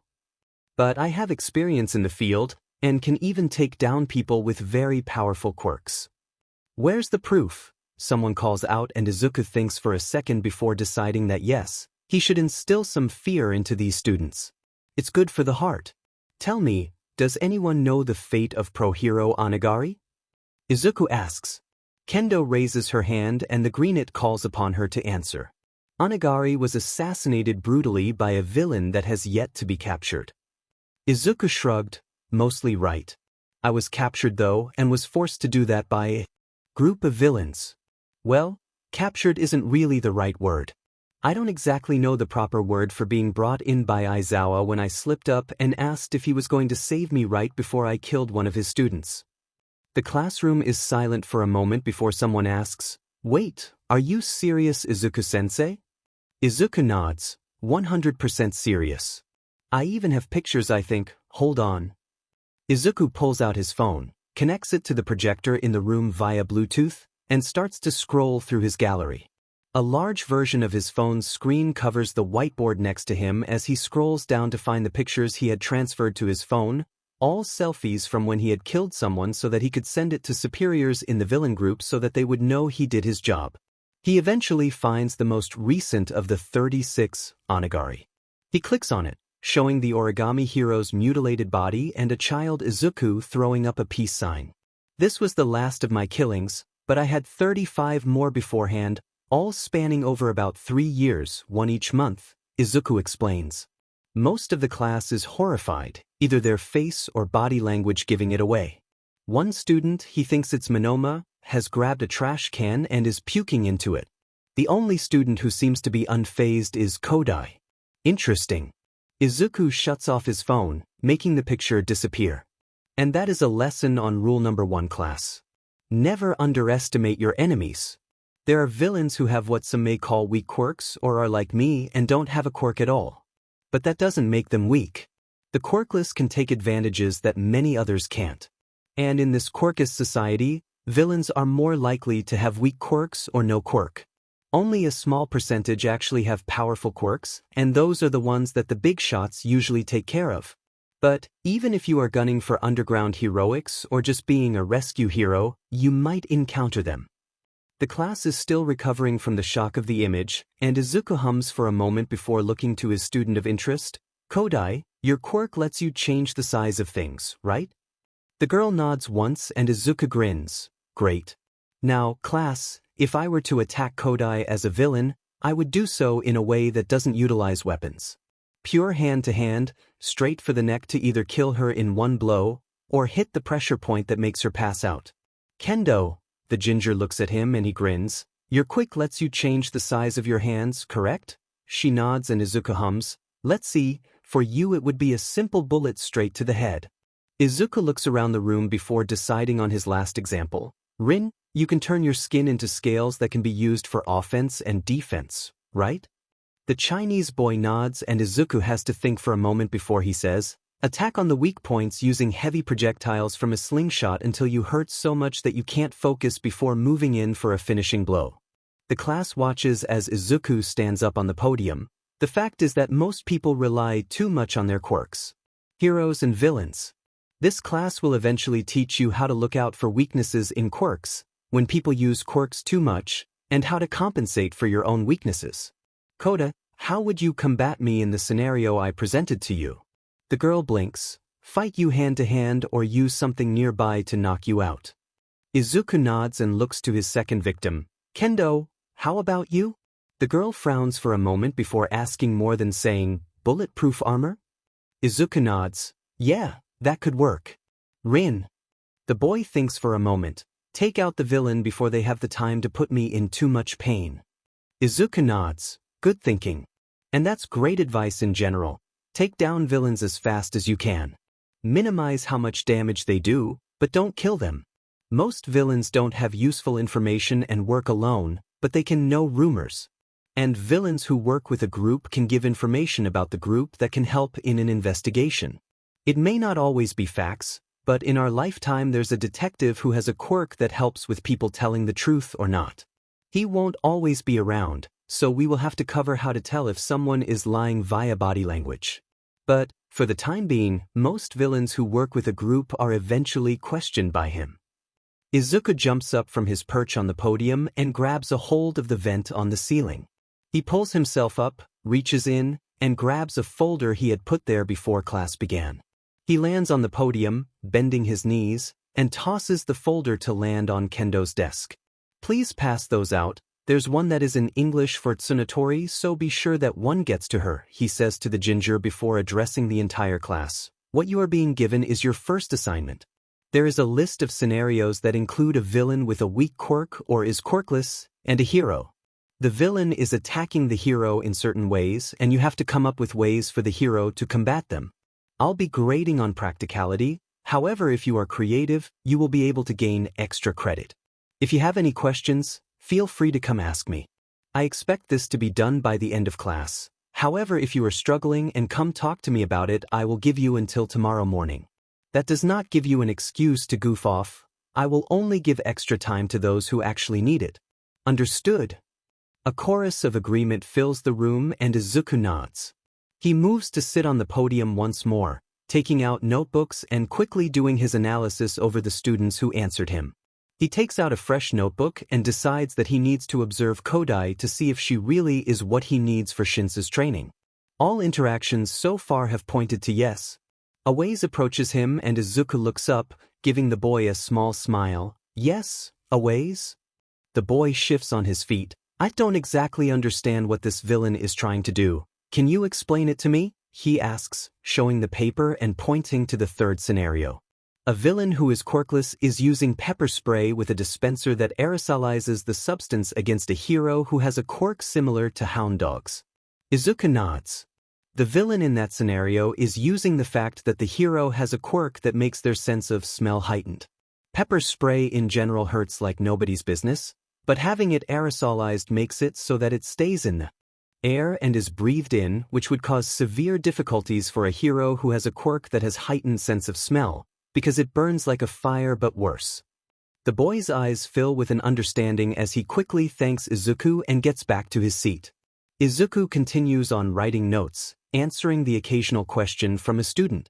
When the class PRD ends, Izuku simply walks over to the window and crawls out, opting to walk along the narrow ledge on the side of the building to then enter Class 1A so that he can give them the same lesson.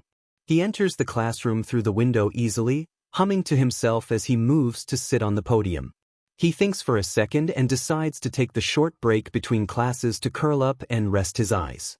He curls his body into a ball and covers most of the top of the podium, yawning as he closes his eyes. The bell should wake him up if he dozes off. He should ask Aizawa for a sleeping bag. Oh, maybe he can get one in green. When the bell rings, Yuka stretches out and yawns, moving Ho's body automatically to sit and starts up the lecture he had in the previous class. It's repetitive, except for the reactions to Izuku once murdering heroes. A few students are in disbelief, but Shinso just shrugs and says, "Yeah, that makes sense."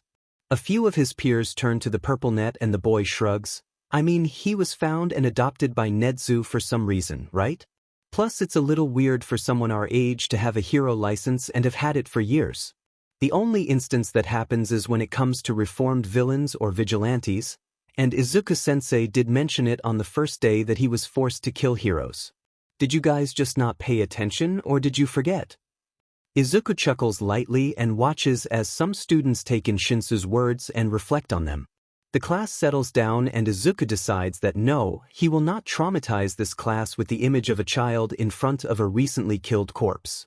He instead starts on with the more interactive parts of the lesson, pointing to Kirishima. A villain attacks you and aims for your joints with a bow stick. What do? Kirishima blinks and thinks for a second, wrestle the weapon away and knock the villain out? Izuku nods. Good job on knocking the villain out. Do that ASAP when it comes to field work. Don't prolong battles that can be ended quickly. Izuku hums to himself before pointing to Azui. A villain sets fire to a warehouse only you two are in. How do you proceed? The girl ribbits. Quickly grab them with my tongue and escape. If I can't get them, escape and keep watch on a tall building nearby to see the surrounding area while rehydrating. Izuku nods. Good job. He then points to Tokoyami. A villain with a weak quirk that allows them to glow brightly attacks you in the middle of the day. The edgy teen thinks for a moment before saying, utilizing a long-range weapon of some sort, perhaps a tranquilizing gun? Izuku nods. Innovative, I like it. Be sure to incapacitate villains, but don't kill them.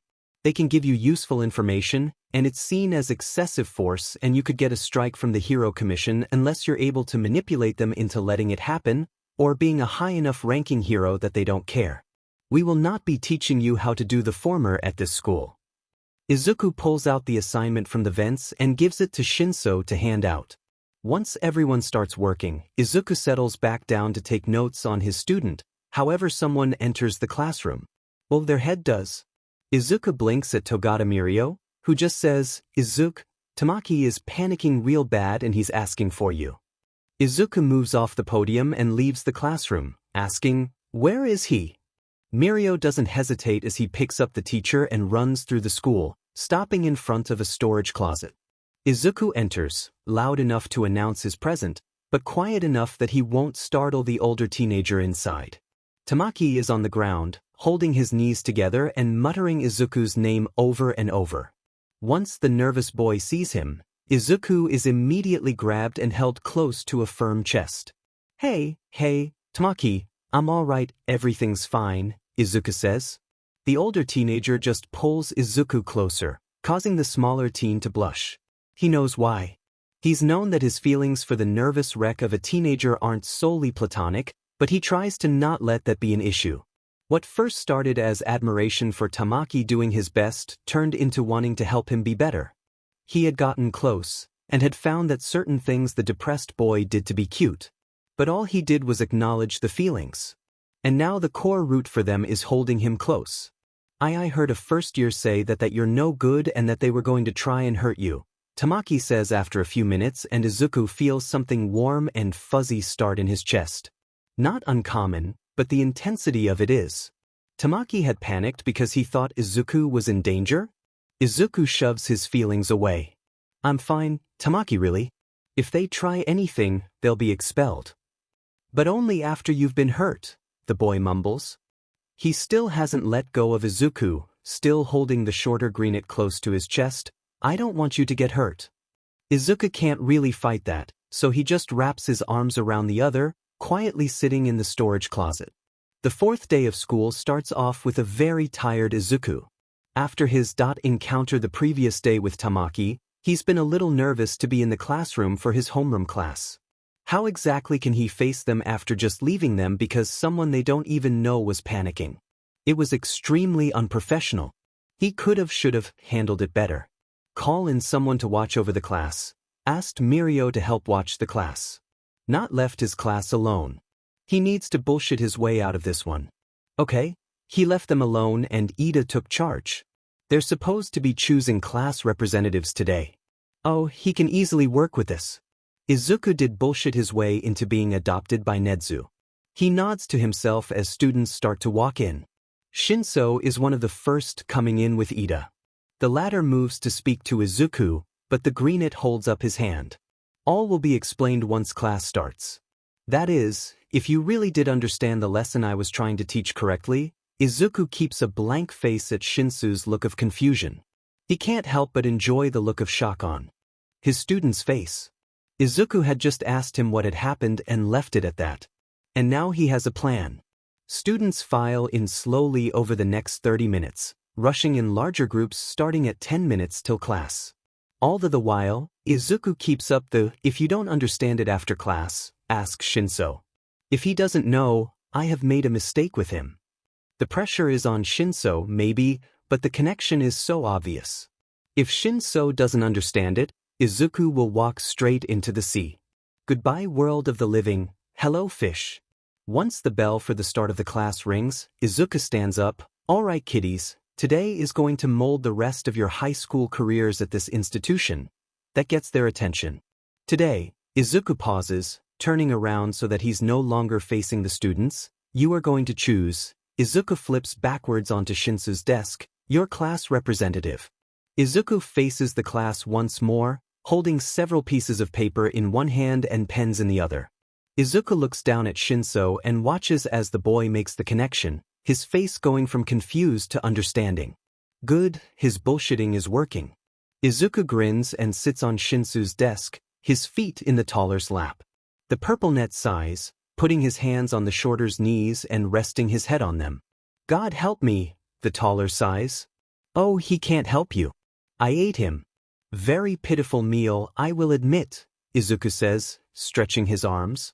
Though, it did burn going down. Spicy, the purple boy says before moving his head to look up at Izuku. So, the whole running out thing was for this? You know it. Izuku says, a cheeky grin on his face. Oh, and Shinso can't be class rep. Underground hero reasons, mostly. Izuku says before tossing the papers in the air. Somehow, as if by some miracle, each student has a paper on their desk. Vote for whoever you want other than purple baby boy. I'm going to use him as a pillow.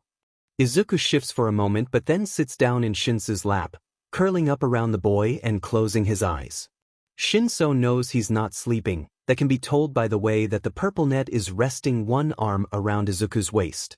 It's a system that Izuku asked for, so that he can listen to the class. And also get human touch, but that's something Shinso doesn't need to know about.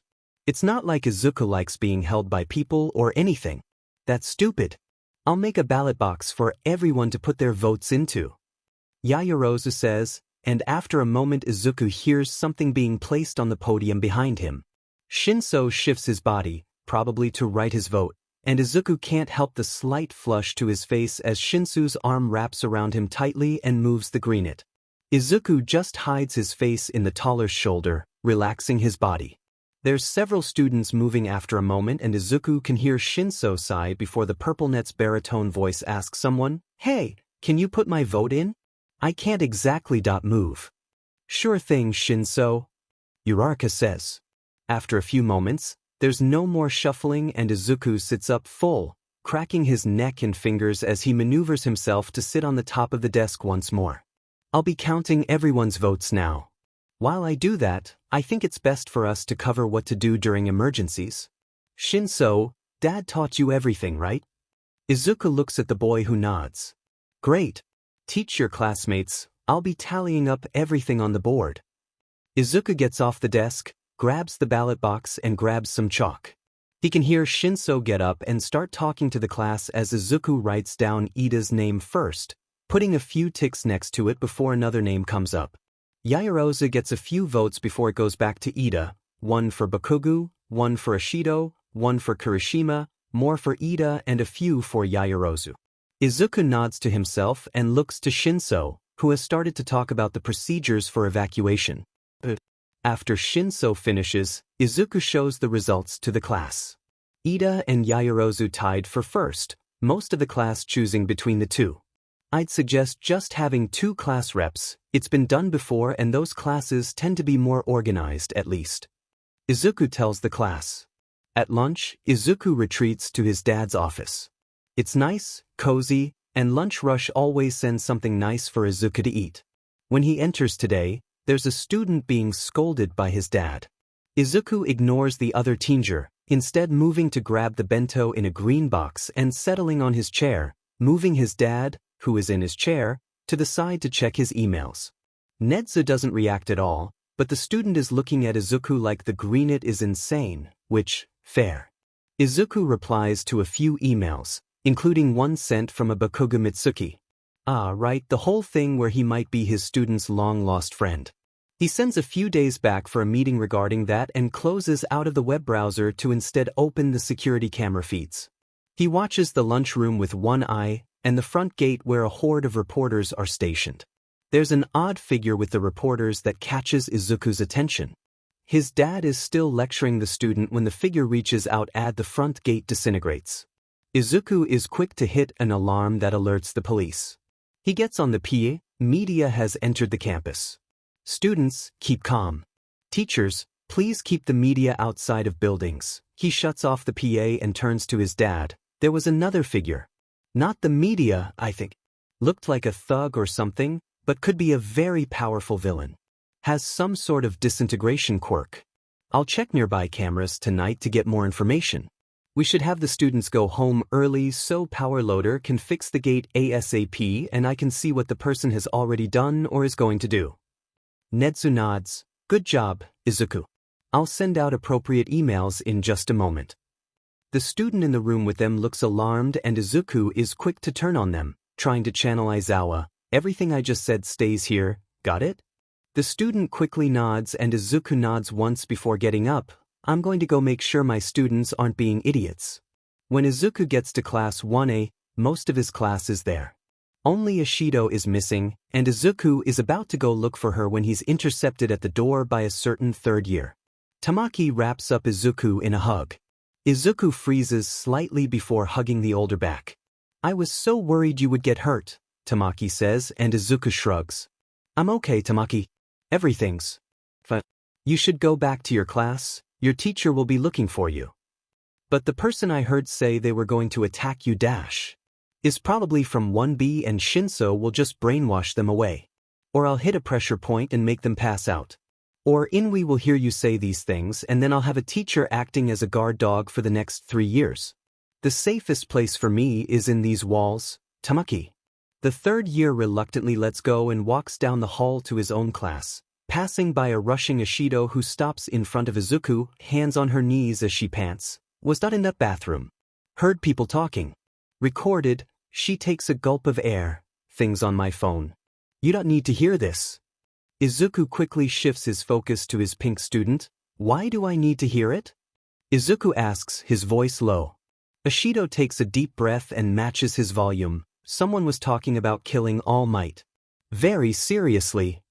Izuku curses under his breath before turning to the class. Shinso, escort Ishido to Dad's office, then go immediately to the apartment. Students are going to be released after security does a sweep of the area so that no one will be harassed. Izuku lets the 2 students go before turning to the rest of the class. Good job on getting here before me. I couldn't check the cameras at the time, so Yaoyorozu, the female class rep, looks up. What happened from your perspective? The girl blinks before standing up. Well, the alarm went off and then your voice alerted to us that it was the media. Most of the class was sitting together, so Ida and I did our best to keep everyone together. Shinso showed us another way to get to the classroom that went out a side exit that most of the students seemed to ignore. A few students from 1B were with us, so we had them wait with us until we heard the rest of their class. Izuku nods. Good job at keeping together. You all did good. Have some free time until you're released. I need to help with the security check. Izuku stands on Shinso's empty desk, jumping up and grabbing the space between ceiling tiles. He pushes one up and aside before reaching in and grabbing his laptop.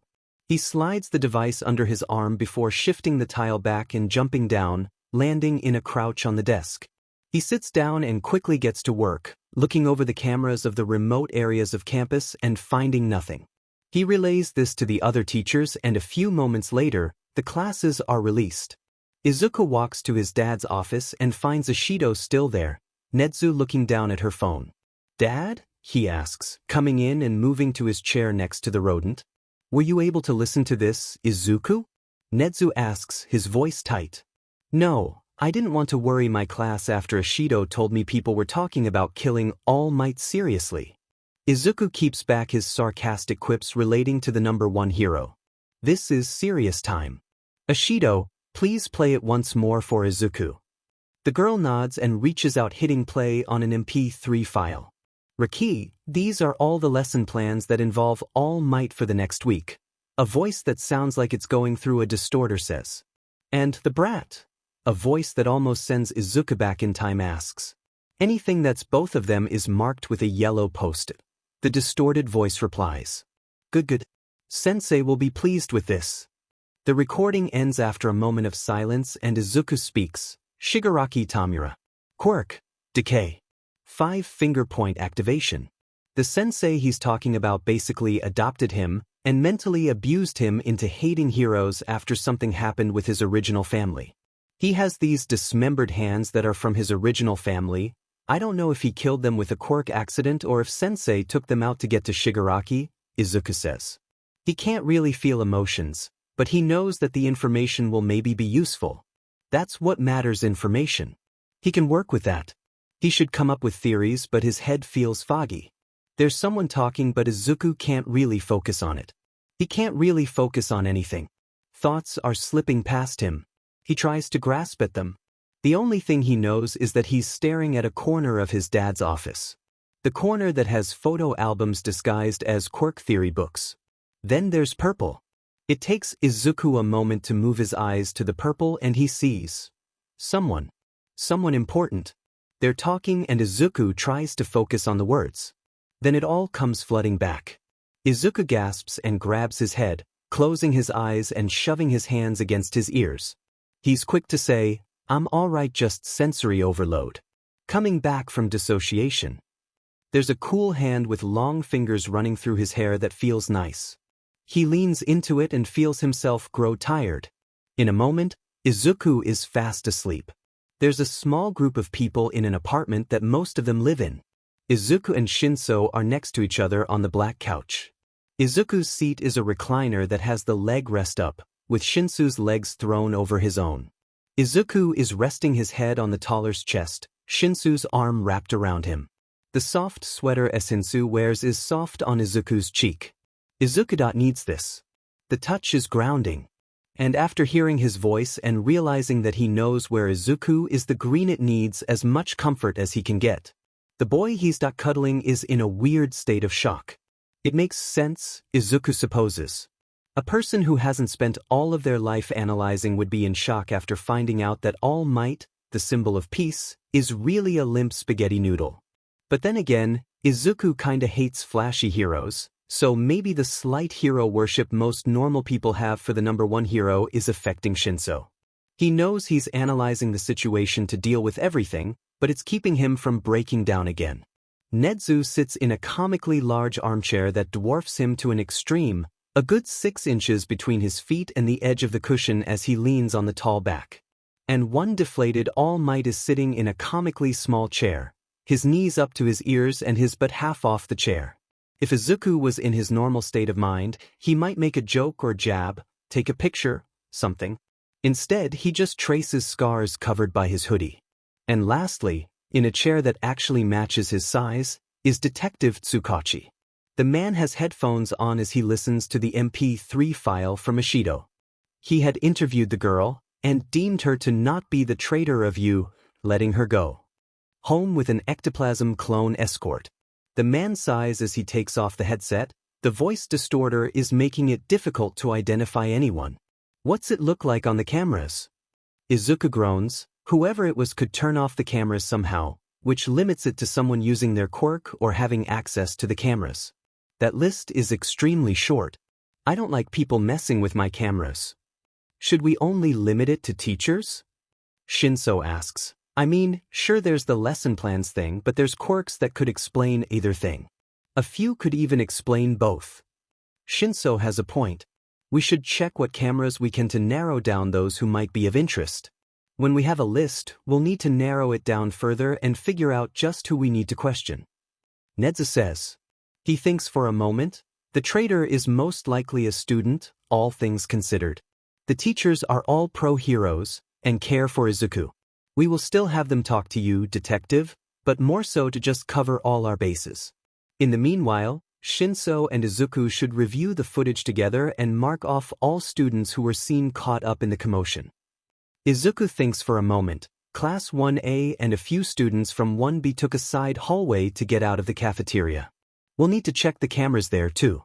Though, Yaoyorozu didn't mention which one will be able to figure it out. I was with them, remember, Shinso says. I know what hallway we went into, so there will be no time wasted on trying to figure that out. What should we do now? All Might asks after a moment. Nedzu hums. Well, I suppose the best course of action would be to increase the amount of heroes in lessons involving All Might and or Izuku. At least one of Ectoplasm's clones so we can be alerted easily. Any hero that is on break, also. Of course, we will be giving them a small raise. Izuku hums, just don't have in we know I'm in danger until there's an attack. He'll get crazy again and ignore his job. The use of until ISN, T unnoticed by others in the room. Nedzu just nods slightly, Shinso tightens his grip, and the detective nods. However, All Might looks to the boy and says, well, there's no reason to be so negative and assume there's going to be an attack dash. Izuku shifts so that he can look the number one hero in the eyes as an aura that is almost evil surrounds the boy. Yagi, kindly shut the F up. In case you somehow didn't get the FING memo, the guy who's talking to the traitor and his sensei are people who abused me. Shinso's arms tighten again and Izuku actually finds comfort from it, relaxing his body, but his voice is still harsh. I lived with them for 4 years. And for most of that I was either being chained up to a wall left in the room of psychopaths, RPSTS and the scum of the streets, or being forced to analyze and assassinate heroes for a man you supposedly killed 5 years ago. But the fact that Shigaraki is referring to his sensei proves that you failed. All for One is alive, and his disciples are coming for both of our heads. All Might sputters. I mean, there's no saying that's the case, truly dash. Yagi, Nedzu growls out the name like it's poison on his tongue. My son spent 4 years of his life analyzing this BSRD. If he says that All for One is alive then he is, and you are in no state to fight him. The only reason I am not demanding we find a suitable vessel for One for All is because All for One is most likely injured either as bad or worse than you. There's reasons behind Shigaraki first off being here and second off wanting you dead. All for One is most likely unable to move, and they want to end One for All now. So deal with the fact that some point, most likely soon, Beta will be under attack, hunting for you and Izuku. The shrunken man closes in on himself as he's lectured by the principal. Tsukachi sighs and shakes his head. Really, Toshi, there's a reason Izuku is a fully licensed hero at age. Just because he's a kid doesn't mean anything when it comes to intelligence. He's Nedzu's adopted son for a reason.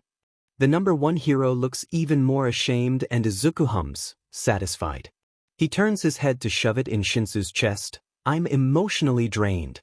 Shinso, prepare to be my actual pillow instead of just a logical ruse for the class for the next few hours.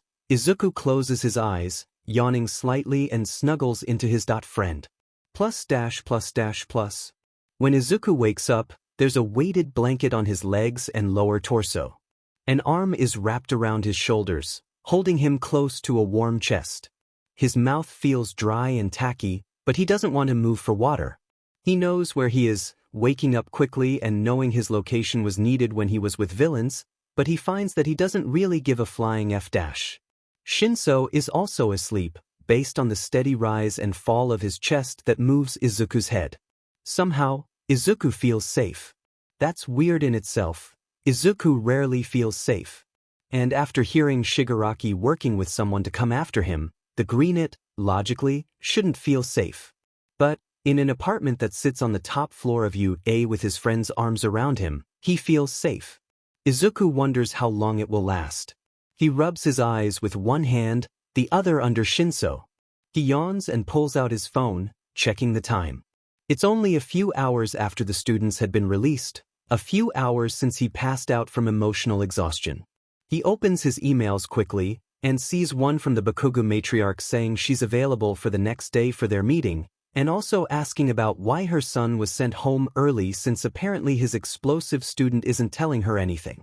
Izuku quickly tells her that there was an incident with the press using their quirks to get onto campus and they're repairing damages and taking precautions so that it won't happen again.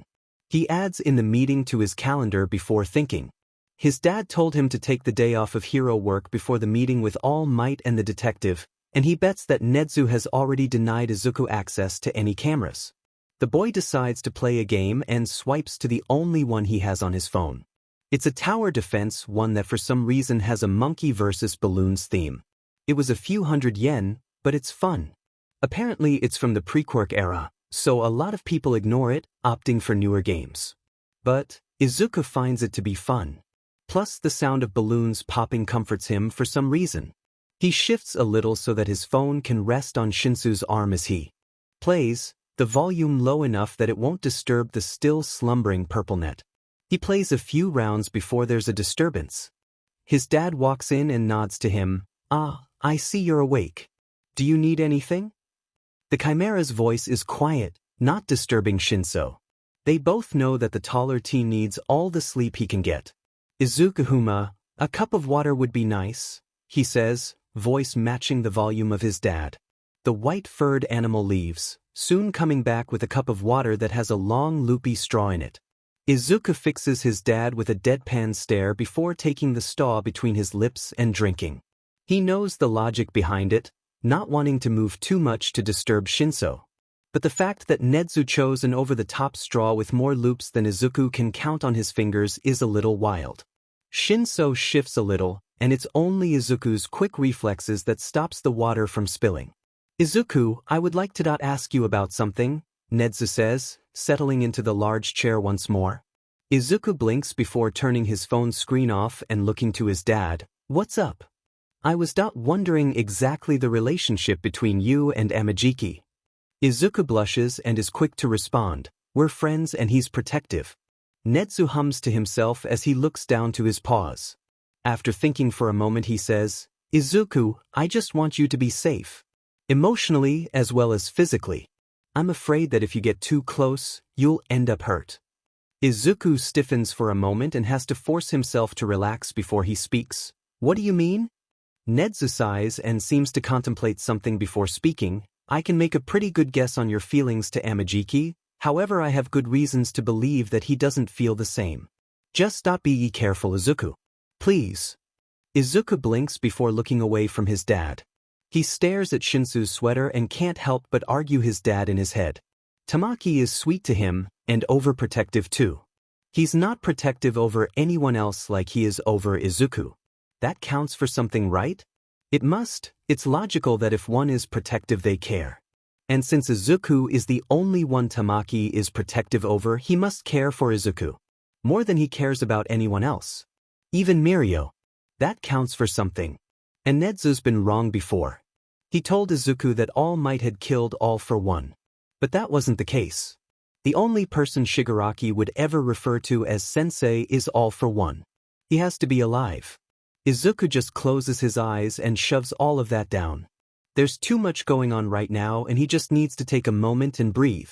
He curls closer to Shinso and begs for sleep to find him once more. The day after Shigaraki destroyed the front gate was full of packed lessons due to losing a day. Izuku and Aizawa had come up with a plan with the other teachers. All of the subjects they had before lunch were still in the early stages, and the work was easy. So, instead of extra study time or free time, the other teachers would go over the materials they were supposed to learn the day before. Then, Izuku and Aizawa will review that at the start of class before delving into the next lesson. When Izuku comes up to his classroom for homeroom, ready to inform them of the plan, he's met with the familiar slouched figure of his crush. Tamaki is pressing his face on the wall, and Uraraka is standing next to him, confusion and concern evident on her face. Izuku catches her eye and points her to the classroom. She nods and enters, leaving Izuku to deal with the anxious third year. Tamaki, Izuku says as he stops next to him, why are you in front of my class again? Just because you're a third year doesn't mean you can't get expelled. The taller teen turns to Izuku and the greenette is quickly wrapped in a hug. The gate was gone and it would have been a perfect distraction for something bad to slip in and hurt you and dash. Izuku has to hold back a wince at the unknown truth to Tamaki's words, wrapping his arms around the teen and not being able to stop himself from leaning into the hug. Tamaki, I'm fine. There's no reason to panic. Izuku lets go and backs up. Now, go to class before you're tardy. It would be pretty lame if you got expelled for not being in class on time often. Tamaki hesitates for a second before leaving, and Izuku walks into his classroom. Ida is in the front, telling everyone else who is sitting in their seats to sit down. Izuku can't help the laughter that comes up and sputters out, Ida, you're the only one not in their seat. The rules-abiding student stiffens and straightens before quickly making his way to his seat and sitting down. Izuku makes his way to the podium, standing on it. He jumps up and moves ceiling tiles to pull out a few weapons, tossing them to Shinso before jumping down and holding out his hands in a gimme motion. The classroom, which was filled with chitter-chatter since homeroom has yet to begin, falls silent. Izuku quickly puts the weapons in their place and sits on the podium as the bell rings. Right? So today you'll be having other teachers giving you what should have been covered yesterday after lunch, and then it will be covered in those classes. Everyone understand? A chorus of yes, sense fills the room and Izuku nods. Great. Now, I'm sure you're wondering why I have several guns, knives, and a massive rifle strapped to my back now, right? Most of the class agrees and Izuku waits for a moment. After yesterday's events, we at UDA have decided that we need to take more precautions. Usually, I wouldn't want to have all my weapons on me, since this is all heavy and the rifle catches when I'm going through vents. However, since there's a possibility of villains attacking the school after yesterday's events, all teachers are required to have their weapons on them at all times. Some teachers will look the same, some will be different. I will be the most different since I usually just carry pencils. Are pencils really weapons, though?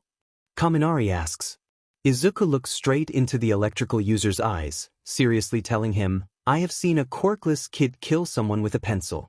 It was me. I was watching a video. Kaminari's face goes pale as Shinso chuckles. Izuku's eyes shift to his student. Most of the class swear that their teacher's eyes soften a little at the purple net laughing before Izuku shakes his head and focuses back on what he needs to do. Right? Today we're going on a field trip after lunch to do rescue training. There will be me, All Might, and another teacher at the facility we're going to. Not true, but there's a slim chance that one of his students might be a traitor. Or they'll talk to other students during lunch. We'll be on campus, but a remote building, so we'll need to take buses. You'll change into your hero costumes after lunch and be at the buses by 1 o'clock, or you'll be left behind. Students chatter to each other excitedly before they silence themselves slowly as Izuku starts to write basic information for the lesson they missed the day before. Since we still have time, I'm going to go over a few things you would have learned in my quirk theory class yesterday. As Izuku starts the lesson, he feels a little nervous having the gun on his back, other guns in his pockets, and the knives strapped to him. The last time he was fully decked out in weapons, he was still working under Shigaraki. Sure, he's had parts of his array on over the years, but when it comes to all 5 guns and 16 knives, it's been quite a while. Before he was caught by Aizawa, even. The quick quirk theory lesson ends and Izuku makes his way to his office. He's grateful that he doesn't teach anything other than the homeroom, quirk theory, and some heroics lessons. He can spend time working on his cameras to see who's left.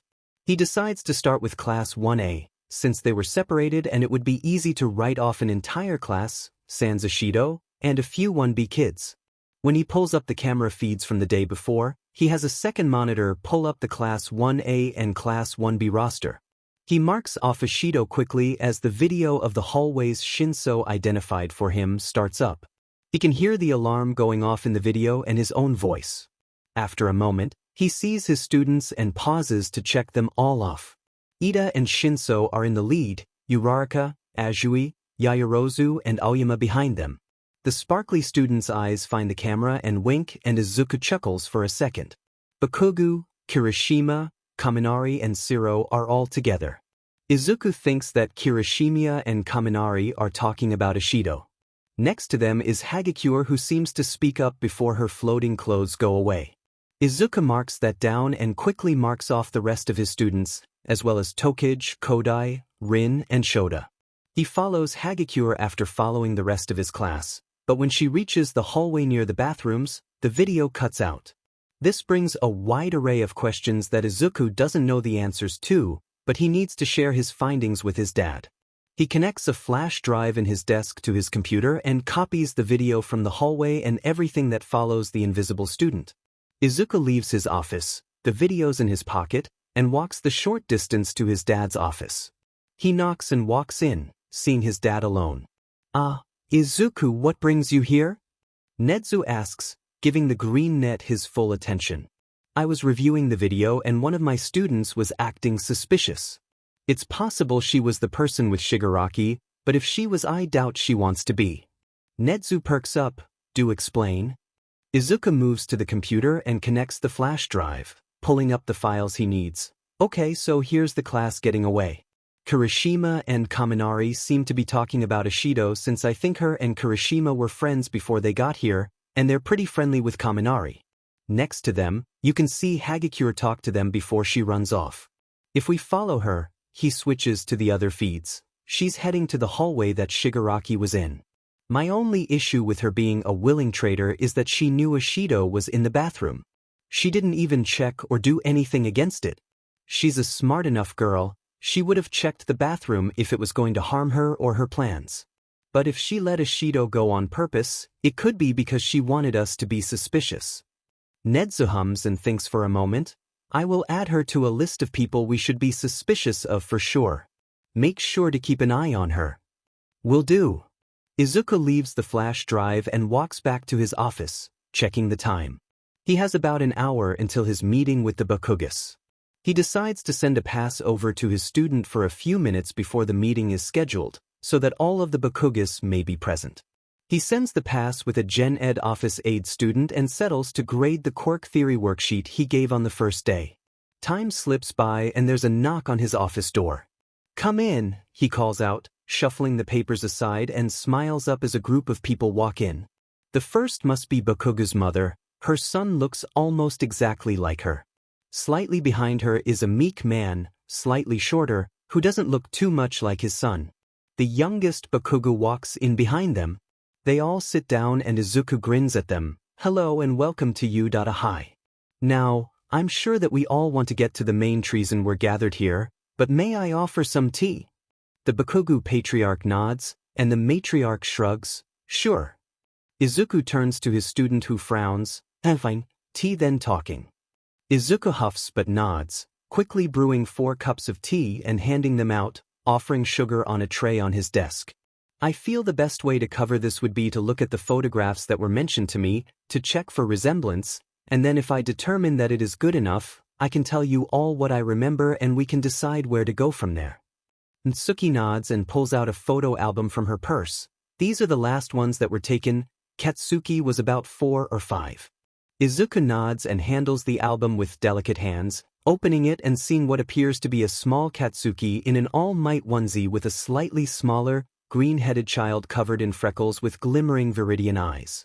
Both are holding up All Might action figurines, grinning wide.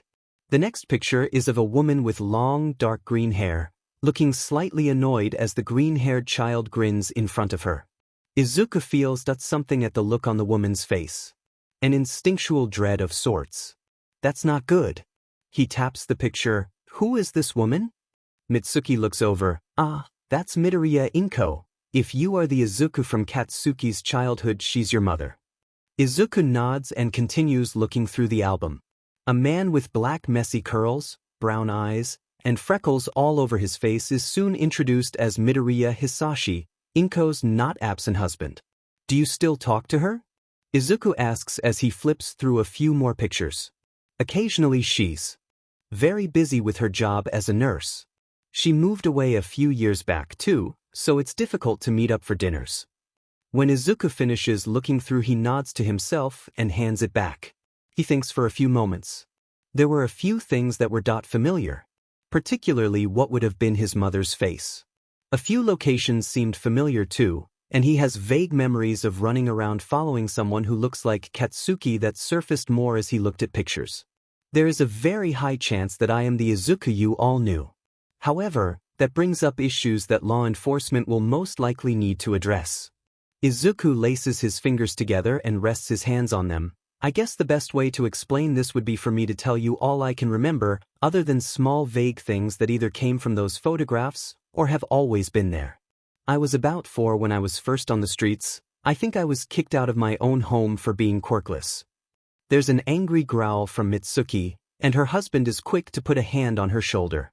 Izuku continues, I was picked up from the streets by villains who realized my natural ability for analysis and wanted to use it for themselves. For the first year of being with them, I was chained up in a room with little sunlight and beaten or raped almost daily. I was taught how to use weapons, was told to analyze either heroes or villains to be taken down or strengthened. When I was 5, I started to take down heroes.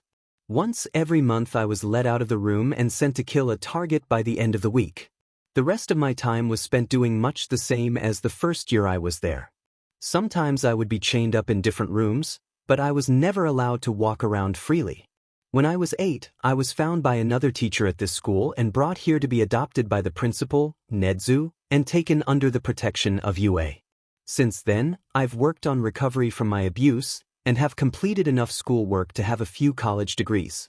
On the day of the general admissions entrance exam, I was informed that I would be teaching class 1A this year, and that basically leads us up to now.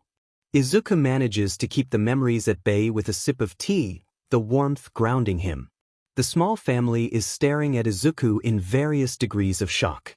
Mitsuki looks a little angry in her shock, Mizura looking saddened, and Katsuki just staring at him. That is not horrible, Mitsuki says after a moment. Why might law enforcement get involved? Izuku hums, well, my dad has been trying to find whoever abandoned me for justice. After all, if I had not been forced onto the streets when I was a toddler, I wouldn't have gone through any of that. So, my dad wants to have justice served. First with the family that abandoned me, then with the villains that tortured me. Mitsuki nods slowly and bites at her lip. I can share Inko's contact information to make that easier, if you would like. Izuku grins. Yes, I would appreciate that very much. Izuku is happy when he notices the changes in his students' costumes. Yaoyorozu looks more comfortable in her pantsuit that has sections that can be opened using Velcro. Uraraka's costume is less form-fitting and the stupid heels that she had on have been replaced by white and pink combat boots. Todoroki still has ice covering most of his body, but there's supplies on a utility belt that wasn't there before. It's progress. Baby steps. While they're waiting for those with more intricate costumes, Ida, he searches for Hagakure. Can't believe that the girl is the traitor, not really. And if she is, he knows he will feel the sharp sting of betrayal. Sure, he went out of his way to help all of his students. But he gave Hagakure one of his sweatshirts. Plus there's the whole matter with the voice modulator, and unless she strashed one in the hallway that Shigaraki may have just been chilling in, there's no way she had that on her. The girl comes to him, thanking him for the change. There's actually a way for others to see her now if she wants. She shows it off, and various pastel lights turn on around her form. Izuku can't help the smile that comes on his face. She seems so happy, jumping around and coming up to Izuku, thanking him over and over. She's either an excellent actress, or there's more to the story in why she went down that hallway during the alarm. When Ida joins the class, he starts trying to get everyone to line up for a seating arrangement that won't work. But Izuku isn't one to ruin the fun. He gets on the bus last, making sure all of his students are there before sitting down and giving the driver the go-ahead. The drive's gonna last them about 10 minutes, so Izuku takes the time to edit some of his notes, add a few more things, and by the time they've arrived, he's content with the last few notes he needed on his class for the combative exercise they had gone through. "Alright class, we're here," Izuku says as he stands up. The chatter that Izuku had been ignoring silences as the students leave the bus behind their teacher. Izuku grins up at the large dome and the two teachers he can see inside. He asks Ida to lead the class indoors, and Yaoyorozu to help him check that no one left anything on the bus. The bus is cleared quickly and the two make their way inside. The students are still standing in awe at the massive building as Izuku walks over to 13 and one of Ectoplasm's clones. "Hey, do you guys know where All Might is? The idiot was supposed to come with us on the bus. He's in the teacher's lounge with your dad. He spent too much time patrolling this morning and needs to rest," Ectoplasm says, while 13 holds up 3 fingers, hiding their hand from the students. "That FNG incompetent BS 30, Izuku hisses under his breath. "Alright, whatever," Ectoplasm tell him that if something happens he better rush his butt here or I'm going to rip his jugular out with my bare teeth. The clone nods and 13 takes a moment before turning and addressing the students. As they do so, Izuku looks over the USJ. He really does love rescue training. The way that students save the dummies they have positioned around to act as victims has always been interesting. He wonders if Shinso will listen to his advice, or if Uraraka will be able to handle the flood zone, or what Azui will do in the fires. But those thoughts are all cut off when a familiar pinprick of black and purple swirls appears near the fountains. Izuku is quick to call out, "Ectoplasm, alert the school, we got villains. 13, get the class outside." Izuku quickly shifts his gun from his back and starts to shoot the villains coming in through the gate, stopping a few before they even fully cross. He aims for joins, knees mostly, and is suddenly thankful for the modifications made by Power Loader and his students. He can shoot over 500 rounds without needing to reload, and the magazines are already preloaded. If he runs out of bullets, he can reload in 3 seconds. The fact that somehow a first-year support student was able to manipulate space like this is insane, but he has a feeling that Hatsum may fits that bill. A somewhat familiar figure, though taller than when Izuku last saw him, is one of the last ones out. Along with a massive avian-esque figure, looming over the villain fodder that Izuku is effectively and efficiently taking out. Massive dark body covered in scars, sharp teeth and a long tongue hanging out of a beak, lifeless gaze and eyes embedded in the sides of a visible brain. This is a monster. The purple mist is gone after a moment, and Izuku can hear the shrieks of his class behind him as he works on taking out more of the fodder. Now that there's no more supply down there, it's easier. Especially with Ectoplasm's assistance. He's quick to jump into the battle below, creating a few more clones to help in taking down the villains that Izuku hasn't wounded already. Izuku takes a risk and turns around, only to see his class get taken away by the purple mist. He feels a rage build up in him that's taken down slightly when a few students are freed. He curses and runs over, quickly helping up a few students who fell and checking them over for injuries. Other pros are on their way. We have to wait maybe 15 minutes until they're all here, but I'm sure that there are others who are making mobility fast to come help. Shoji, the multi-armed student, looks over. Can you locate all of the other students? Are they still in the USJ? A mouth forms off of one of the tentacles of the boy. I'm locating them now. Shinso and Azui are together, I think, in the flood zone. Todoroki is talking to enemies with Hagakure in the landslide zone. I think I can hear Bakugo and Kirishima talking somewhere. I think the ruins zone. Kaminari, Yamamo, and Jiro are together in the mountain zone. I think I can hear Wajiro in the fire zone, and it's hard to tell who's in the windstorm zone, but I think it's Koda and Tokoyami. They're all fighting villains. Izuku quickly does a count in his head. What about Aoyama? Before Shoji can respond, there's a deep voice near them. I would say pleasant surprise. Izuku, however that would be a lie. The greenet turns to the warping villain, Kurogyri. I'm betting I can't just ask you all to F off and leave my class alone, now can I? The Misty Man chuckles and Izuku grabs Uraraka. He quickly whispers a hastily formed plan to her before she nods and goes to the others. Shoji, keep me updated on what's happening to your classmates. And keep on trying to find Aoyama. He has to be around here somewhere. Izuku turns back to Kurogyri and sighs. You know, I'm actually a little grateful for you and your little league. Well, it's Shigaraki's. But is it really? I mean, his sensei is the one who gave it to him, and quite frankly that's not how you teach children. You don't just hand them what they want, they have to earn it and prove that they can do things on their own. Izuku shakes his head, teaching philosophies and ownership of this little group of mostly fodder aside. If it weren't for you I wouldn't have the people in my life I have now. So, I'm thankful. Izuku glares hard, staring into the yellow pits that make up the mist's eyes. But that ended the moment you endangered my students, Kurogyri. The plan comes into action then, Siro using his tape to grab the metal surrounding the solid body in the mass of mist, Uraraka hitting Ida and the speedy student rushing forwards to knock the villain down, keeping him in place as Siro adds more tape to keep Kurogyri down. There's a shriek from the plaza and Izuku turns to it shouting a quick, "Stay here," to his students before running to look over what's happening. He almost freezes when he sees Shigaraki heading for a familiar head of purple dripping with water. Izuku quickly shifts his gun and aims, trusting himself, before firing and hitting the crazy man-child in the elbows and hand.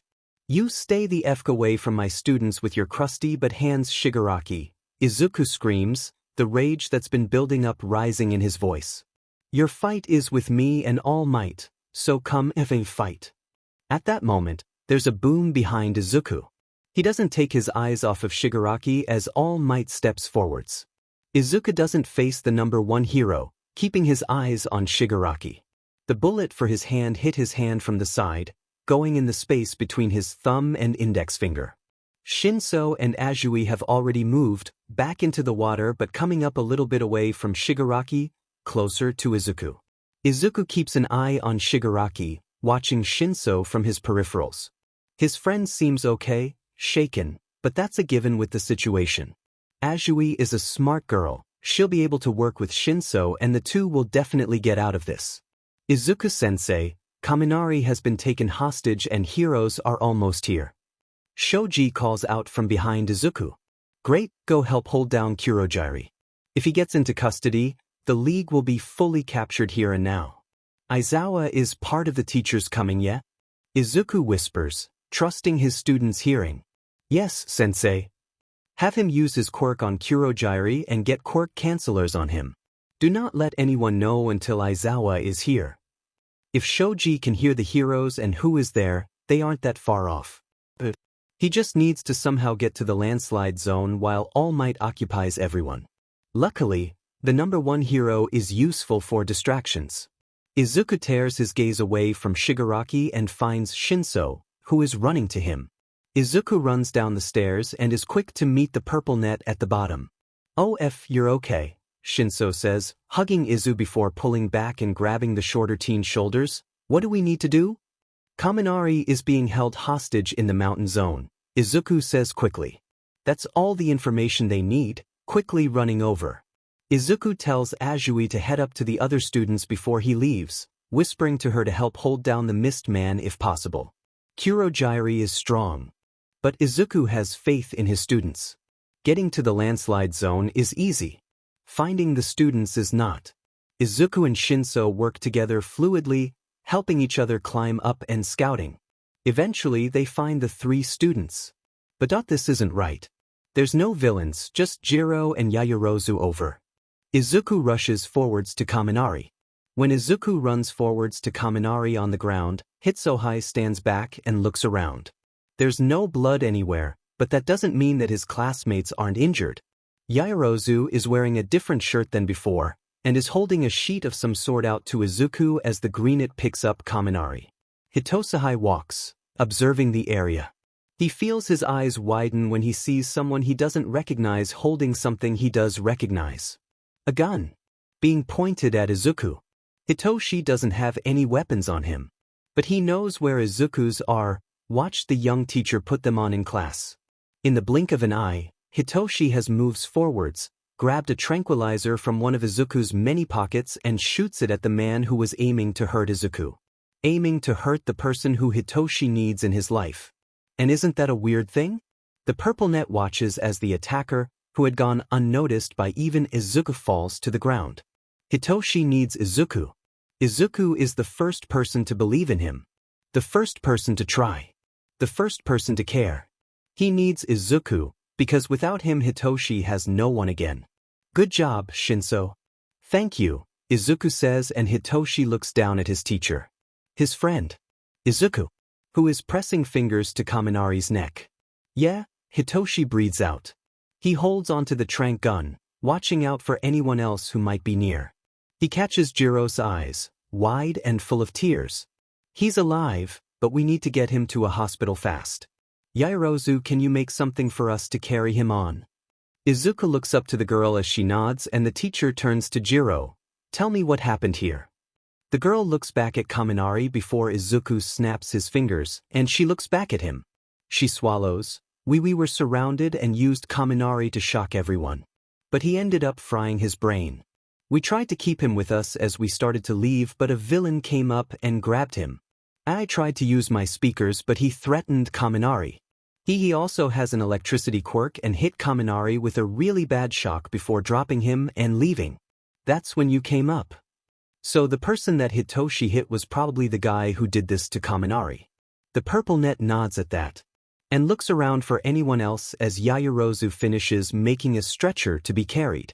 Izuku lays Kaminari on it and thinks for a moment before directing Hitoshi and Yaoyorozu to carry it, directing Jiro to use her quirk to help break a path down the mountain themselves.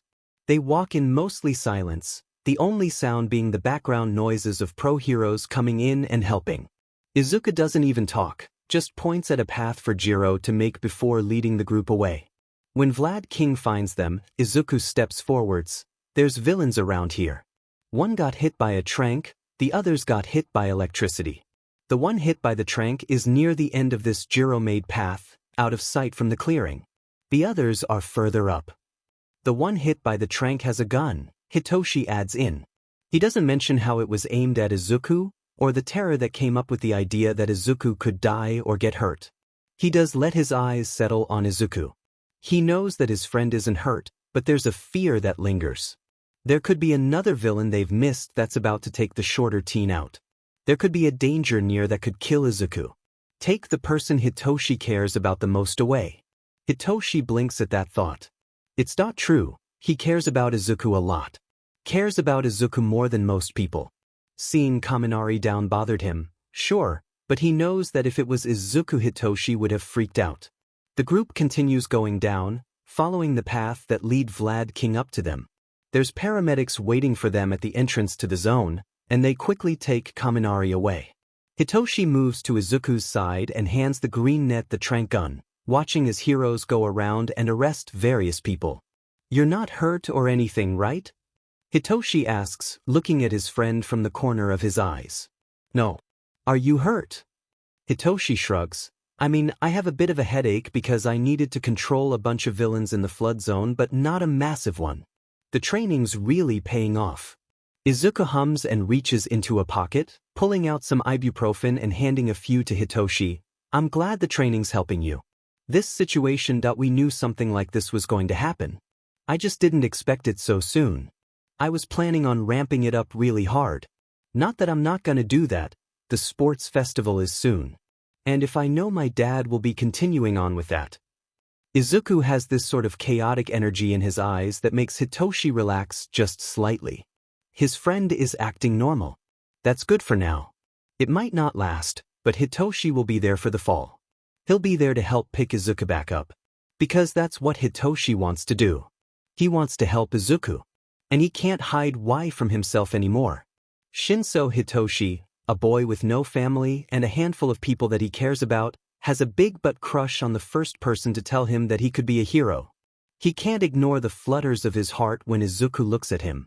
He can't push away the fact that he likes holding Izuku, whether it be to comfort him when dealing with bullshit, or the spying tactics they developed for him in the classroom. He can't hide his feelings from himself. He has a crush on Izuku. And Izuku has a crush on that shy third year who plants himself outside of their classroom. That much is obvious, running to go and help with an anxiety attack after just being told, hugging the taller teen every morning, the look in Izuku's eyes after talking to the elder. And several of those things point to the third year having similar feelings about Izuku. Standing outside his classroom due to a fear about Izuku being hurt? Being asked for to help with an anxiety attack? The protectiveness since someone, probably from 1B, made threats against Izuku? Hitoshi has a crush on Izuku. But Izuku has a crush on Amajiki, who has a crush on Izuku.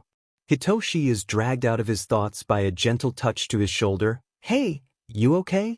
You just sorta zoned out there. Here, have some water to take the pills with. Izuku hands him a water bottle and Hitoshi nods, taking the medicine with a swig of water. Yeah, I was just thinking about some things, Hitoshi says. He looks around and sees that they have walked outside of the USJ. Police, paramedics, and heroes are rushing around them. Kaminari is in the back of an ambulance, awake and talking to a police officer. That's good. Hey, Kaminari is awake. Izuku's head turns so fast that Hitoshi can hear his neck crack. Hitoshi can see Izuku's eyes fly over the blonde, and he grabs Hitoshi's wrist to drag him a little closer, but far enough away so that the officer can finish taking Kaminari's statement. The greenet's hand is squeezing and releasing and squeezing his wrist, and Hitoshi doesn't. Think as he moves during one of the releases to hold onto Izuku's hand and squeeze back. He can't help but notice how perfectly their hands fit together, slender fingers fitting perfectly between slightly thicker ones. He stifles down anything that says fate inside of his head and just tries to focus on comforting his friend. Izuku leans on him, shaking slightly. Hitoshi frowns. Hey, he looks to be fine. No one else is in any of the other ambulances, so he's probably the most injured one, yeah? The police are here and they have those massive vans, probably to hold all the criminals they captured. I'm sure that if you ask that detective that was in the apartment the other day, he'll tell you that they got Shigaraki and are working on shipping him off to Tetris. And if somehow he doesn't get captured, at least you shot him in the hand. And elbows. Great aim, by the way. Izuku looks up at him, searching his face. Hitoshi watches as green eyes soften and feels Izuku's squeezes on his hands stop being so tight. Yeah, you're right. Shiro and Shoji were able to hold down Kurogiri, too, so there's probably no worry there. Especially if they got Aizawa to do what I wanted with him. I'll just have to make sure he's out of the picture too, and then they can start working on finding where Big Boss Man is. Izuku gives Hitoshi a gentle smile and the taller teen feels his heart melt just a little. Izuku-sensei. The two turn to see Kaminari waving at them. Izuku lets go of Hitoshi's hand and quickly makes his way over to talk with the blonde. The purple net decides to just hang back, sighing to himself and closing his eyes. His hand feels cold and like something is missing from it now, but that's fine. It's fine because Izuku's happier now. And Izuku deserves to be happy. And if Hitoshi has to be in pain for that? Well, at least he's used to it. After Kaminari tells him that apparently too much electricity makes him fall asleep, talking to the police, and making sure all of his students are physically okay, Izuku is exhausted. And that's not counting Aoyama being weirdly dramatic with not knowing where he went. It turns out that the half-French boy ended up passing out in a tree and woke up when All Might came in. On the bus ride back to the main campus, Izuku curls up in the back next to Shinso, telling Ida and Yaoyorozu to make sure everyone is okay. He's curled up into Shinso's side, the purple net's arm around him as he rests his head on the taller's chest. "Them you run warm. It's nice," Izuku mutters as he wraps an arm around Shinso's stomach. "You should get some rest," Shinso says, running his fingers through Izuku's curls, gently untangling the green strands anytime his fingers hit a snag. "Can't sleep yet? Need to make sure everyone is passed to their parents. Uraraka needs to get driven to her apartment since she lives alone," Izuku says, yawning. "Okay, fine. But once everyone is gone I am going to carry you to your room," Shinso says. Izuku nods, gripping Shinso's top. "Also need to have the students change out of their costumes and get the support course to look over them," he mummers, stroking the soft fabric that makes up Shinso's costume. "I'm sure Ida and Yaoyorozu have that covered." Shinso replies before speaking up, "Hey Ida, we need to get out of our costumes before anyone goes home. Oh, and Uraraka, a teacher will be driving you home to make sure you get there safe. I'm sure that Aizawa-sensei or one of his underground buddies will keep an eye on your apartment." "Yeah? Zawa's protective of students. That's why he expels lots. They don't have potential and could die easily. I think his friend in high school died or something and that's why he's so trigger-happy when it comes to that," Izuku mutters before he opens one eye and looks at the class to speak to the rest of them. "There will be heroes patrolling near your houses tonight. If not, I'll have cameras on and work with Shinso and my dad to make sure that everyone is safe. This is something new, and we don't want any of you targeted. They've been apprehended, but knowing the boss behind it all, they won't stay that way for too long. Long enough for Shigaraki to be taught a lesson, sure, but they're not going to make it to Tartarus. Latest they'll be taken back is on their way there. When that happens my dad's going to try to implement a dorm system. He'll most likely get approval, so be prepared to move soon." The bus stops as Izuku does and the teenager finds himself being picked up by his friend as he wraps arms and legs around Shinso. "Where do you want everyone to go after they've changed?" Shinso asks as he moves off the bus. Classroom. Go change, I'll be in there." Izuku pulls himself off of Shinso and makes his way to the 1A classroom. He looks up slowly as he walks around the corner to the hallway holding the classrooms and immediately regrets it. Next to the classroom is Mirio and Tamaki. Tamaki is pressed against the wall, his arms around Mirio's neck. Mirio has his hands on Tamaki's hips and Izuku watches as he slides one to the shy third year's backside. Their lips are locked together, and Tamaki lets out a soft Izuku backs up and around the corner, sliding down the wall as tears start to blur his vision. He thought Tamaki cared for him. He could swear that the third year harbored feelings for him. He was clearly wrong. His heart, it hurts. He grasps at his shirt over his chest. This is why they call it heartbreak. It feels like his heart is actually cracking, throbbing, hurting. He suddenly understands how someone can die from heartbreak. This pain, it's not just emotional. It's physical. With each beat of his heart it hurts.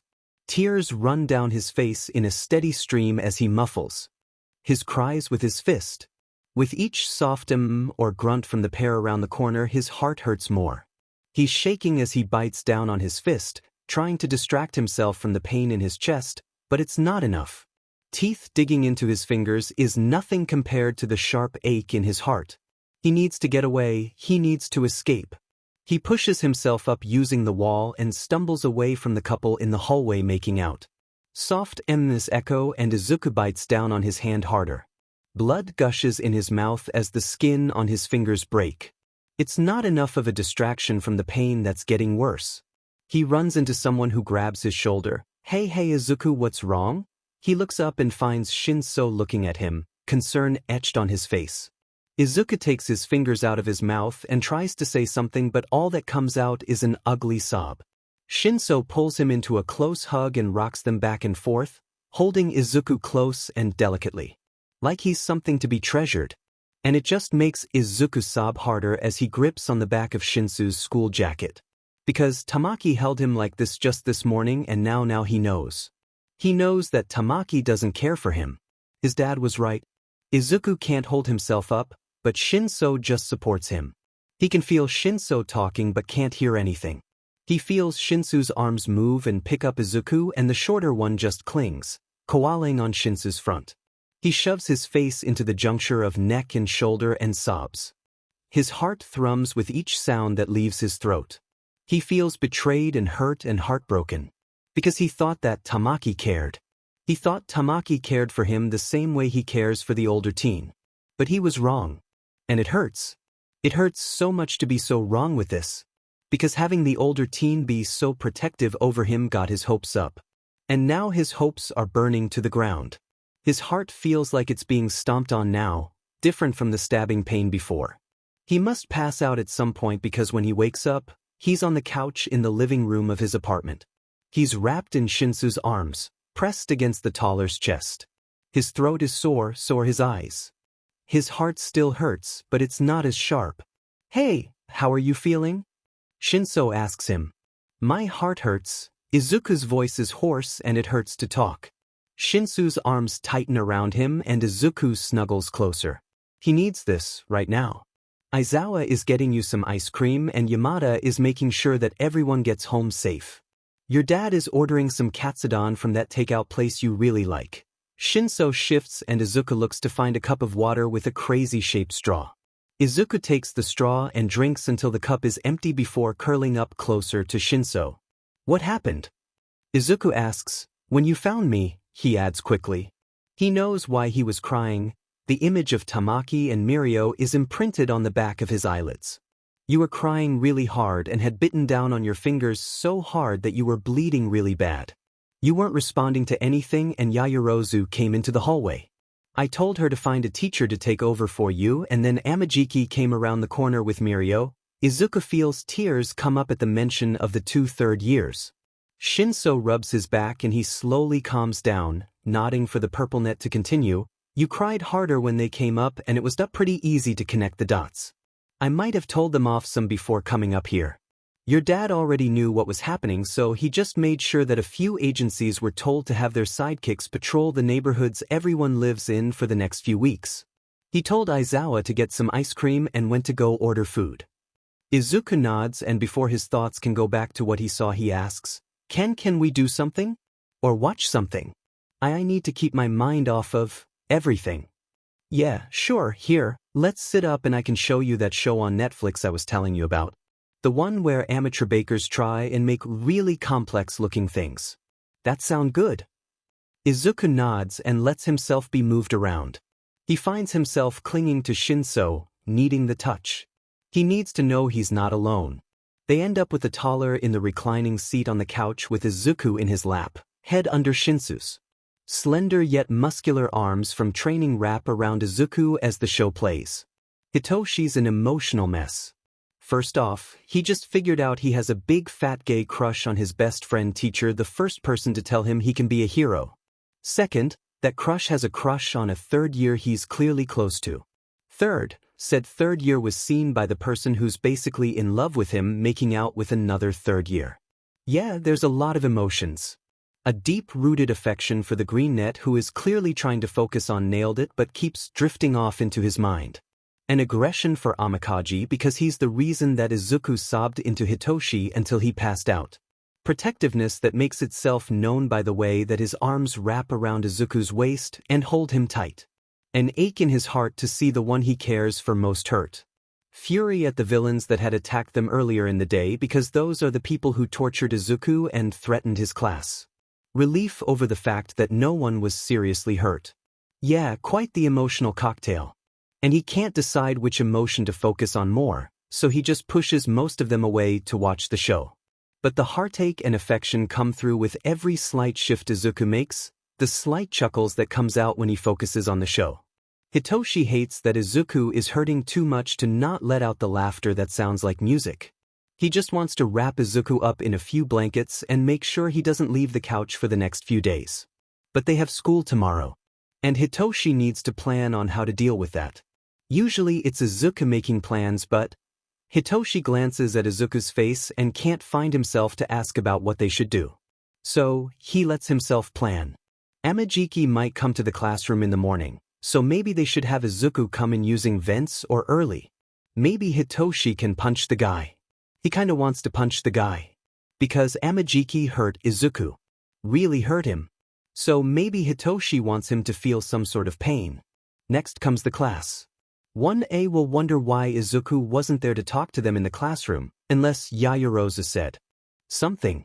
Izuku should be the one to make the decision of what to say, but Hitoshi needs to know how to react to each possible situation.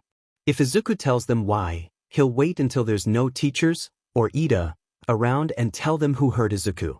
If Izuku ignores it, he'll say that Izuku didn't react too well to the USJ after a while, not quite a lie but more of a misdirection. And if Izuku lies, Hitoshi will go along with the lie. He'll back up Izuku in this and anything else they come up with for dealing with this. Hitoshi shoves another spoonful of ice cream in his mouth as a person on the show ignores the standing mixer until a judge points it out. Izuku chuckles with him at the, "Oh yeah, there's a whole stand mixer." Hitoshi smiles and looks down at Izuku, feeling a little better. Maybe he can help Izuku get over Amajiki. Maybe he can get Izuku to return his feelings. That would be nice. Plus, it would be better for Izuku. Because Hitoshi respects Izuku. Hitoshi cares about Izuku. Hitoshi thinks the world of Izuku. And isn't that what people are always talking about wanting? Someone who cares truly and deeply, someone who would do anything to make them smile, someone who just wants to help them be happy and will do everything in their power? So, maybe he needs another plan. Hitoshi thinks as another contestant on the show starts to have a purple burstometer because he keeps on saying bursting when referring to food. A plan to get Izuku over the shitty third year and show the green net that Hitoshi can treat him like a king. Help him heal with affection. But how do people get others to like them? Well, Hitoshi reasons as the only female contestant slaps her cookie dough and refers to it as her husband. Maybe Hitoshi needs to figure out how he started crushing on Izuku. He just figured out his feelings today, but it all started when Izuku believed in him. Supported him. So, Hitoshi needs to support Izuku. And he already does that. Great, next thing. Izuku's there for Hitoshi when he needs it, constantly telling him that he did good and talking about how great Hitoshi is. So compliments? He can do that. And being there for Izuku. Well, he does his best with that. But that's not it, that's just friendship. What pushes platonic feelings to something more romantic? Hitoshi looks to Izuku as he ponders the question. Maybe it's because he trusts Izuku. Trusts him so much that he followed him into a situation with death as a possible outcome without a second thought. Maybe it's because he didn't really care what gun he grabbed to take out the guy who was about to kill Izuku. Because he needed to protect the greenet. Maybe it's the attraction that Hitoshi feels. Like he's just a small planet and Izuku is a brilliant, beautiful star. With sunshine smiles and the ability to make Hitoshi feel warm, the metaphor isn't too far off. Hitoshi is just drawn to Izuku. Like there's some sort of thread connecting the two. The first challenge in the show ends with Izuku screaming, "I knew it!" As the man who didn't, to use the stand mixer, called fish, wins. Shinso chuckles to himself at the sight of Izuku acting semi-normally. The next challenge is revealed, something to do with Moby D, as Shinso just decides to relax in the moment. There's no more ice cream to shove in his mouth, but he is a little uncomfortable. He's still in his uniform after all, and since Izuku seems to be doing a little better, he moves to whisper in the shorter's ear. "Hey, I need to go change out of my uniform. I'll be back in a minute, do you need anything?" It may just be due to the TV, but Hitoshi swears that Izuku's face turns a little pink as he requests a can of Diet Coke as he moves to sit next to Hitoshi instead of on top of the taller teen. Hitoshi is quick to change into a pair of black flannel pants and a black crop top that Izuku got him because crop tops are a fashion statement and clothing has no gender. He moves out of his room and goes behind the couch, ruffling Izuku's hair before walking into the kitchen. Nedzu is sat at the barely used dining table with Aizawa and Yamada, several laptops and screens in front of them. "Ah, Shinso, how's Izuku holding up?" Nedzu asks quietly. Hitoshi hums as he opens the massive fridge and pulls out a couple of cans of soda. Watching Netflix is helping distract him, I think. Every once in a while he'll just stare off, but it's easy to bring him back. We did finish the ice cream, though. Hitoshi moves to the pantry after closing the fridge and grabs a bag of Lay's barbecue chips and a can of sour cream and onion Pringles. He might get a little mad about eating all this junk food, but I can just tell him that cheat days are okay and I think that will work. The teenager turns to look at the three others. Is everything okay with the class? Nedzu hums. Unfortunately, Uraraka lives in a rather cheap neighborhood, so there's more activity near her, but nothing we can connect with them. His voice is a downright growl as he refers to the people that first off tortured his adopted son and second off attacked his school. We might be able to push the dorms easier with this information, along with the fact that a few of the other students live extremely far away. Kaminari just got home. Luckily he was able to stick to areas where we could see him, but it's still a concern. Hitoshi frowns at the fact that the blonde just got home. The electricity user's father had come by the school from his job about 3 hours ago. Maybe there's a reason why his homework is always incomplete. I sure hope that the dorms get in place, just for their sakes. The purple net says before turning around to go back into the living room. If either of us fall asleep and you wake us, I will kill you. I know where all of you sleep, he calls out as he enters the dimmer living room once more. One diet soda for you, some chips to munch on because watching this show makes me hungry, and one Shinso Hitoshi that you can cuddle with, the teenager says as he sits back down, putting the chips and sodas on a side table before opening his arms up. Izuku settles back down into Hitoshi's lap. The shorter teen must have changed when Hitoshi was gone at some point because instead of an oversized hoodie and shorts, he's in a pair of bright pink sweatpants and a long-sleeve shirt. Izuku cracks open his can of soda and sips it and puts it down on a lime green coaster. He shifts around before grabbing Hitoshi's arms and wrapping them around himself. The burstometer fills a little more and Izuku leans back and turns to whisper into Hitoshi's ear, "Thanks for everything. I'd feel safer with you around." Hitoshi immediately hears dial-up tones and blue screens managing to get out a strained, "Of course, I'm happy to help," before opening his own can of soda and taking a sip. He tries to focus on the show, but his mind is filled with the way that Izuku's lips grazed the side of his face as he spoken and those words. They make his heart beat erratically and his stomach flip and tie in knots. Hitoshi knows that Izuku has a rather unsavory past. He's heard Izuku talk about it when telling All Might off, and has helped with an occasional nightmare when he's awake and Izuku's screams make him run to the shoulders. He's been ranted to and has heard about things that he doesn't want to imagine happening to the sweet boy in his lap. So the fact that he trusts Hitoshi enough to feel safe, let down his guard, and tells him that, it really means a lot. All thoughts of trying to get Izuku to fall for him are out the door. Because what he really wants is the trust Izuku has in him to stay. Meme chapter text. There's not an easy way to come into a classroom and tell the students that you didn't see them after a traumatic event because you got your heart broken. There's also a chance that Amajiki will be waiting outside the door again, and that brings on a wave of hurt and anxiety. Lucky for Izuku, Shinso has a plan. I figured that you wouldn't be able to think anything up last night, so I may have made various plans based on what you want to do.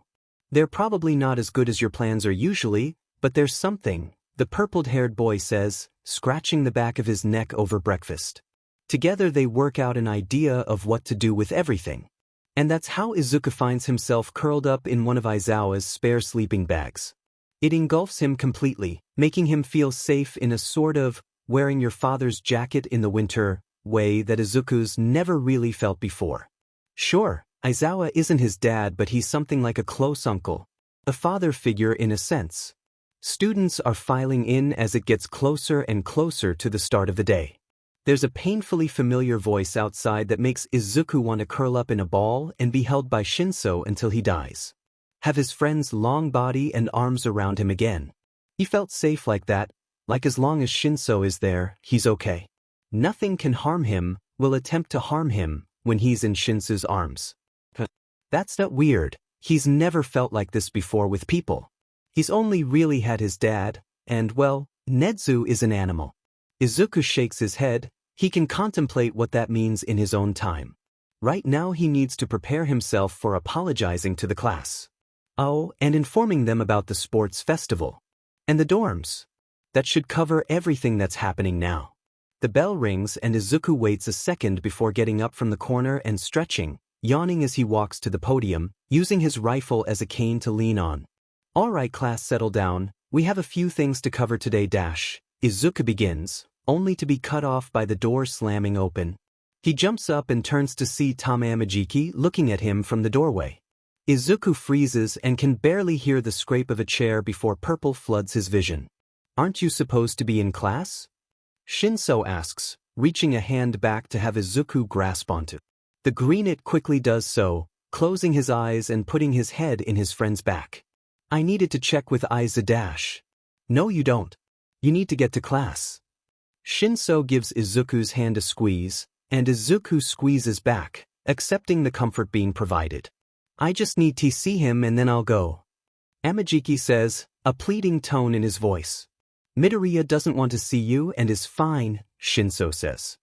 His hand slips out of Izuku's grasp as the tall purple net starts to step forward. Each one of Shinso's footfalls is echoed by one of Amajiki's as he is pushed back to the door from Shinso's presence. I've been with him since the fight. He didn't even work last night. Nedzu and Aizawa took care of it. We just watched Netflix and ate some junk food before falling asleep on the couch. A few students in the class, Ida, gasp and try to get Shinso to apologize for dropping honorifics for 3 teachers. A few other students, Ashido, Uraraka, and Hagakure, all look to each other at how Shinso mentions falling asleep on the couch with their teacher. The third year stares down Shinso before frowning. I just want to check on him, he is my fave . Before the older teen can finish the sentence, Shinso has thrown a punch that hits Amajiki, making his face turn with the impact. He doesn't want to see you. Leave. Shinso stands there and stares as Amajiki holds his cheek and leaves before turning to Izuku and quickly wrapping the shorter teen in a hug. Izuku wraps his arms around his friend and accepts the comfort for a moment before pulling away and shaking himself a little. Izuku goes back to the podium and Shinso goes back to his seat. Anyways, Izuku begins, ignoring Ida's raised hand. That entire situation is why I was not present here when you all returned from changing. Shinso was with me at the time, don't worry about it. There will be no asking of what that was all about, are we clear? There's a chorus of, yes, sensei, and Izuku nods. Right now, on to other things. Since the security systems we have in place were able to work, and no one was seriously injured, the school is going to have the sports festival in a few weeks. There will be permission slips you will need to be signed by a parent or guardian. You'll receive them sometime this week. You will need to have them returned to me no later than 10 p.m. the night before. If you do not get them back to me, you will not be able to participate and will be removed from the class and transferred to general education. Even those of you who wish to go underground. That option will become available in your second year. Izuku sees a few hands raise as he pauses and he nods to Uraraka. Sensei, what about getting my parents' T-sign? I could mail it or visit but... She shrugs and Izuku shakes his head. Don't worry, staff will be visiting everyone's homes soon. I'll talk about that in a moment, but we will have your parents sign it then. Izuku smiles and looks to Kaminari, calling on the student. Why does the not participating if going underground thing start next year? Izuku blinks at the fact that Kaminari is asking this, instead of someone like Hagakure, but answers, UA gives students a year to have a closer looks at what various types of heroics are really like before having you decide what type of hero you wish to be.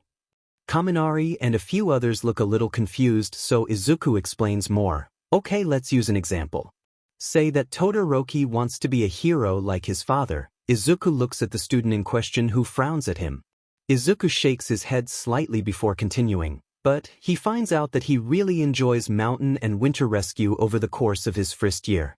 If we have you guys select what type of heroes you want to be right now, a majority of you would stick to a type of hero you see constantly or have quirks similar to your own.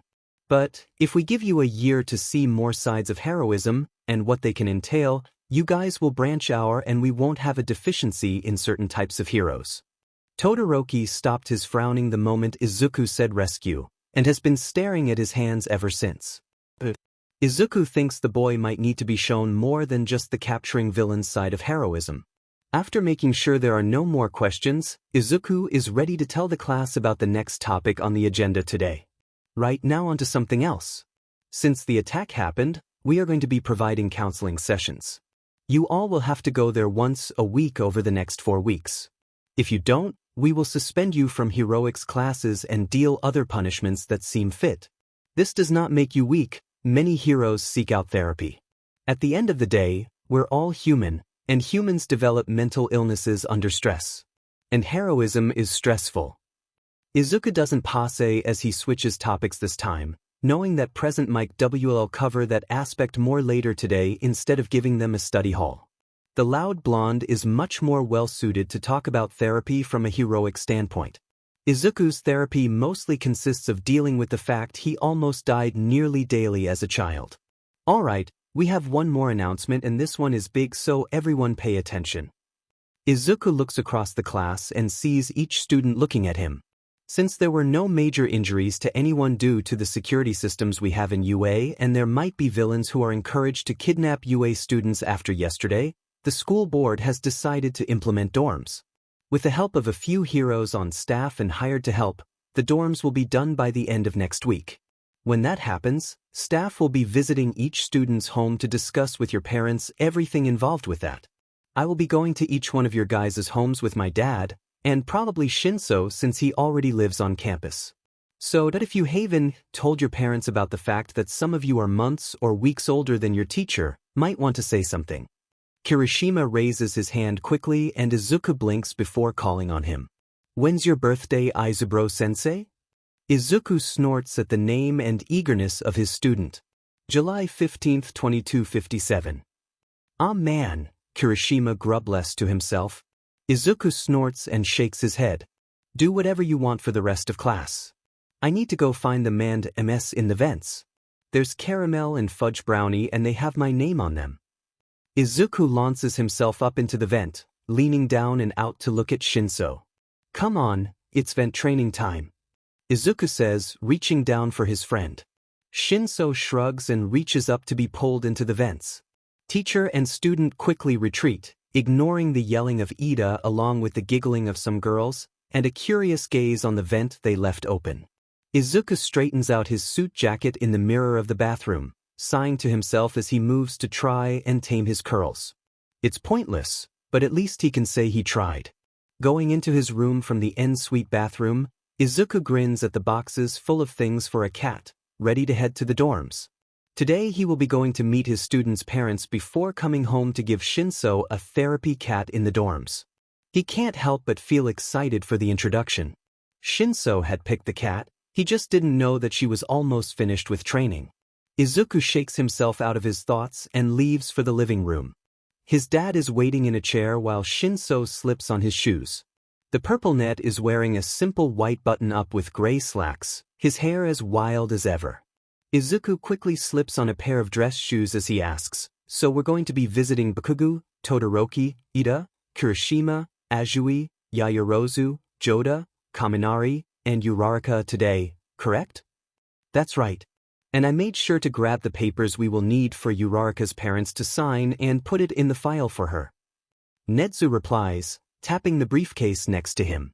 The two teenagers finish putting on their shoes, and Izuku grabs the briefcase while his dad climbs up to rest on Izuku's shoulders. They head out, going to a car driven by a sidekick for present Mix Agency. All three sit in the back, Shinso behind the driver, Izuku on the other side with his dad in his lap. The briefcase rests between the two teenagers. Izuku pulls out his phone to play a new game of Balloon Tower Defense, wondering if he could get a cup of coffee somewhere. The house they pull up to first is a modern-looking home. There's a little artsy element to it, but Izuku finds it to be nice to look at. The sidekick stays in the car as the three in the back leave, walking up to the door. Izuku rings the doorbell and stands slightly behind his dad, holding the briefcase to his side. There's muted yelling from inside, and the door opens to Mitsuki smiling at them all. Please come in, she says with a smile.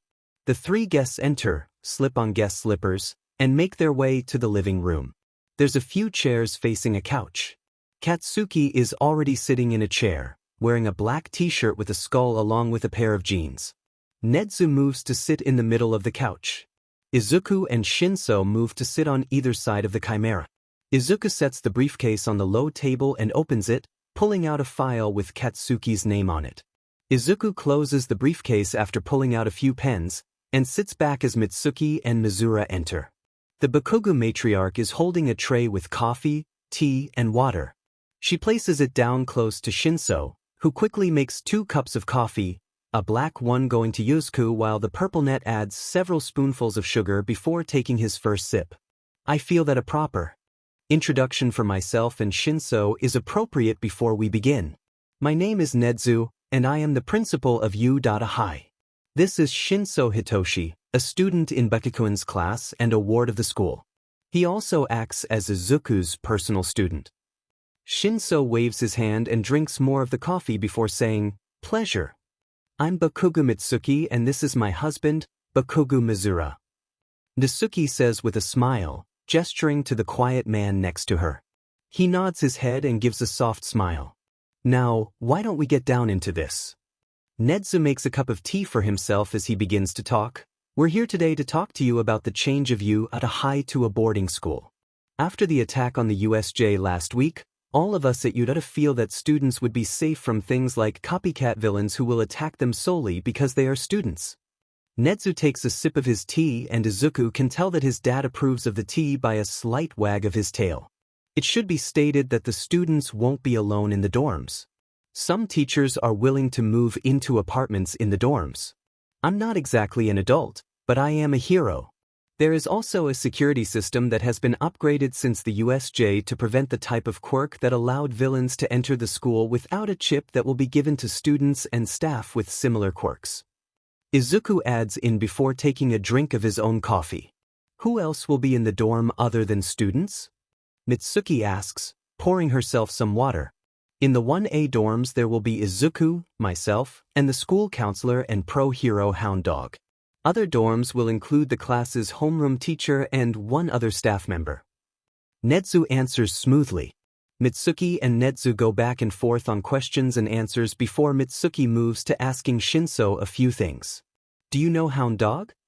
"Yeah, he's really nice. Very protective over students and Izuku-sensei." "How comfortable do you feel with him?" "Very. He has training in being a therapy dog and also brings in therapy animals for those who need them." Shinso smiles softly and Izuku has to bite back a grin. He can't wait until his friend comes home to a cat. The Bakugos soon agree to keep Katsuki enrolled as UA becomes a boarding school. The 3 guests say polite goodbyes, Katsuki staying silent to the side as they leave.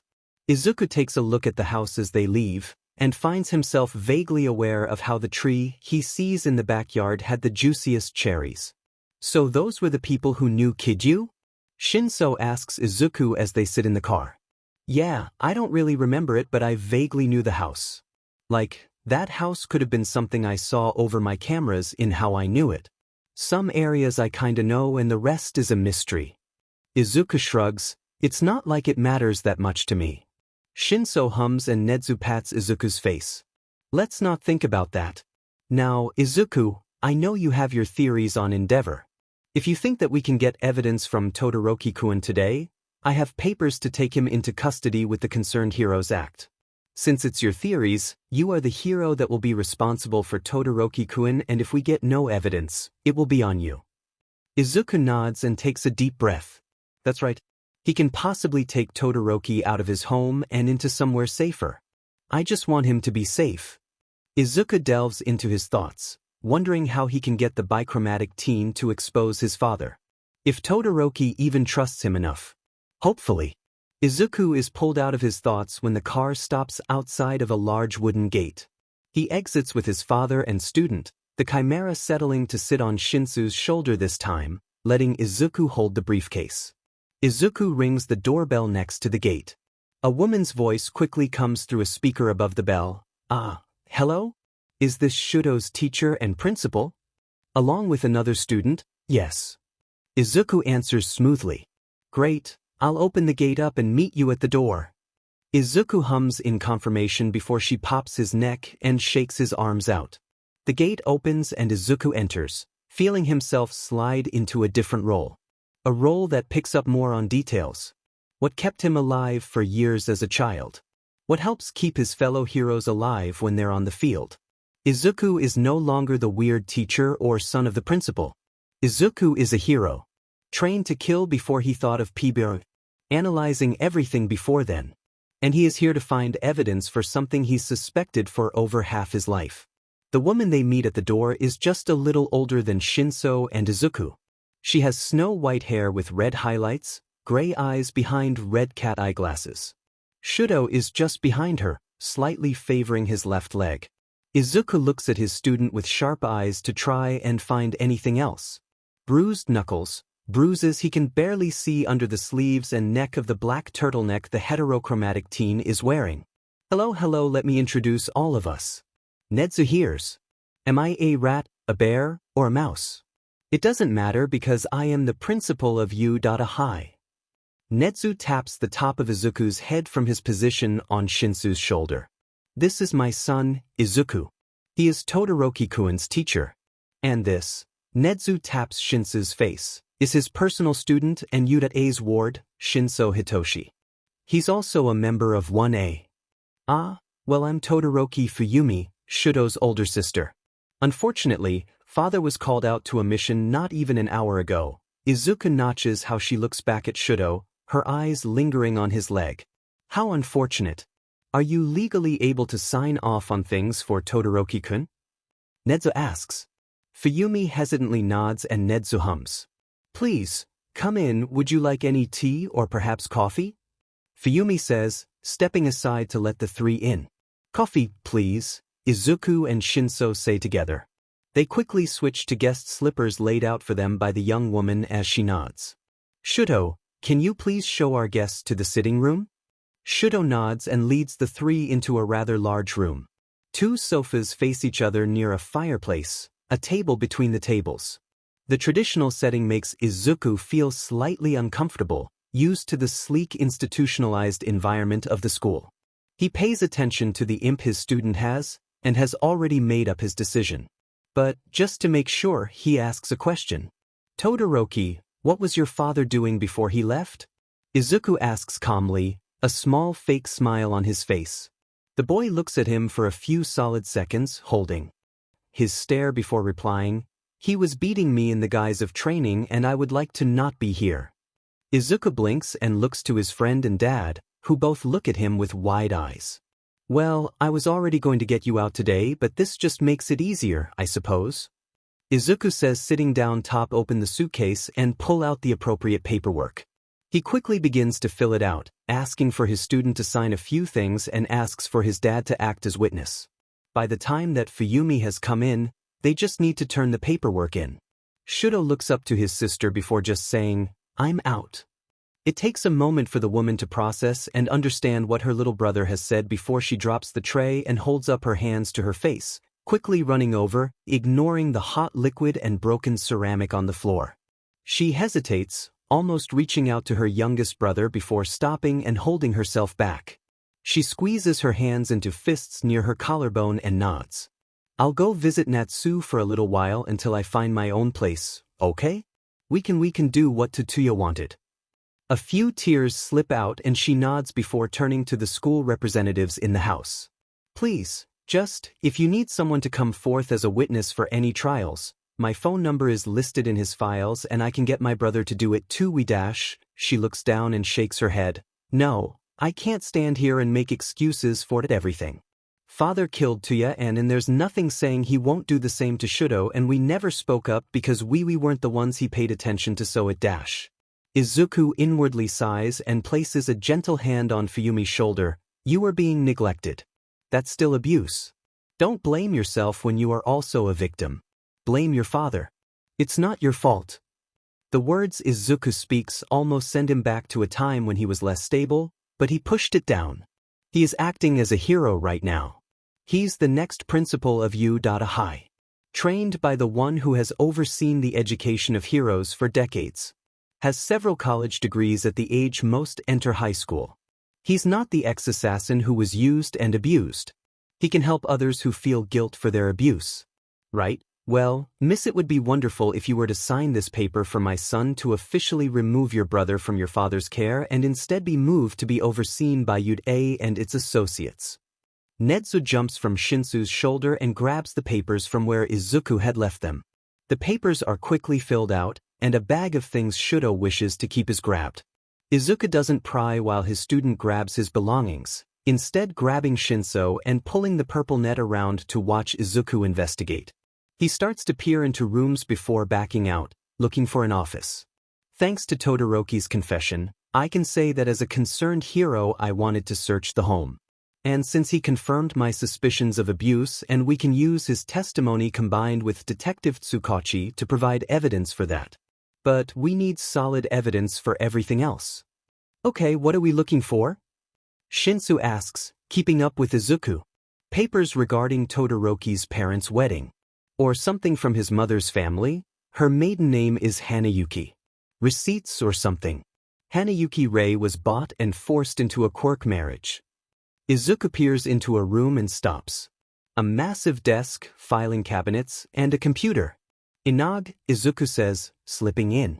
He's quick to go to the computer, sliding a flash drive from his pocket into the USB port, grinning as he starts to enter the computer and pull any files that have his wife's name, maiden or otherwise, onto the drive.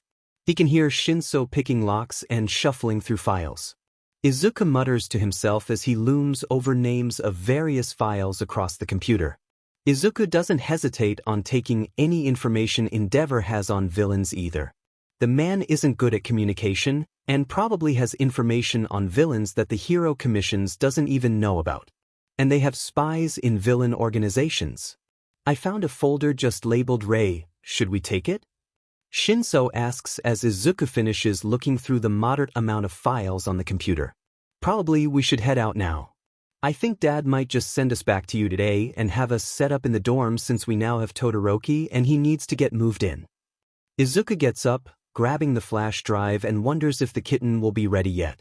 They leave for the car, where Nedzu and Todoroki are waiting. Todoroki sits in the front passenger seat, while Izuku and Shinso sit in the back seat, Nedzu sitting in Izuku's lap. Did you get what you need? Nedzu asks, eyeing the folder in Shinso's hand. Yes. Shinso has the only papers, everything else I got from his computer.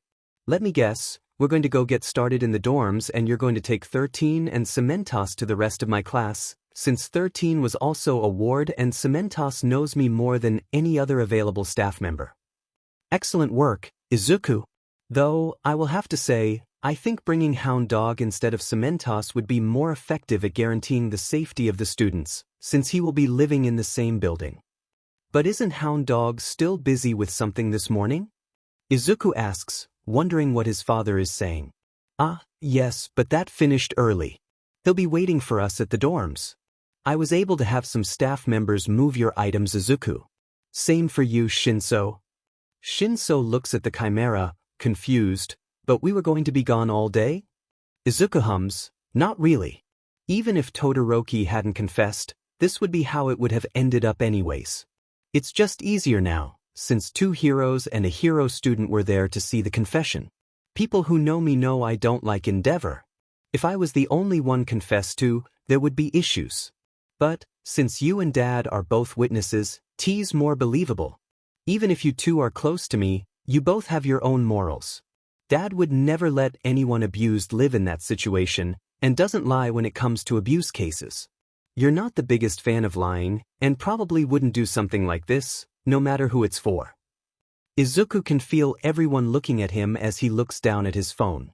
Wonderful analysis, Izuku. There are a few points that can be contested if one knows certain things. Nedzu looks to Shinso for a second, knowing his son won't notice as long as he doesn't stare. However, with your knowledge and abilities, I do believe you have come to the correct conclusion on the best course of actions. Todoroki hums from the front seat, as if he understands what Nedzu is implying. Izuku furrows his brow as he looks up from his phone to his dad, who is once more looking straight forwards.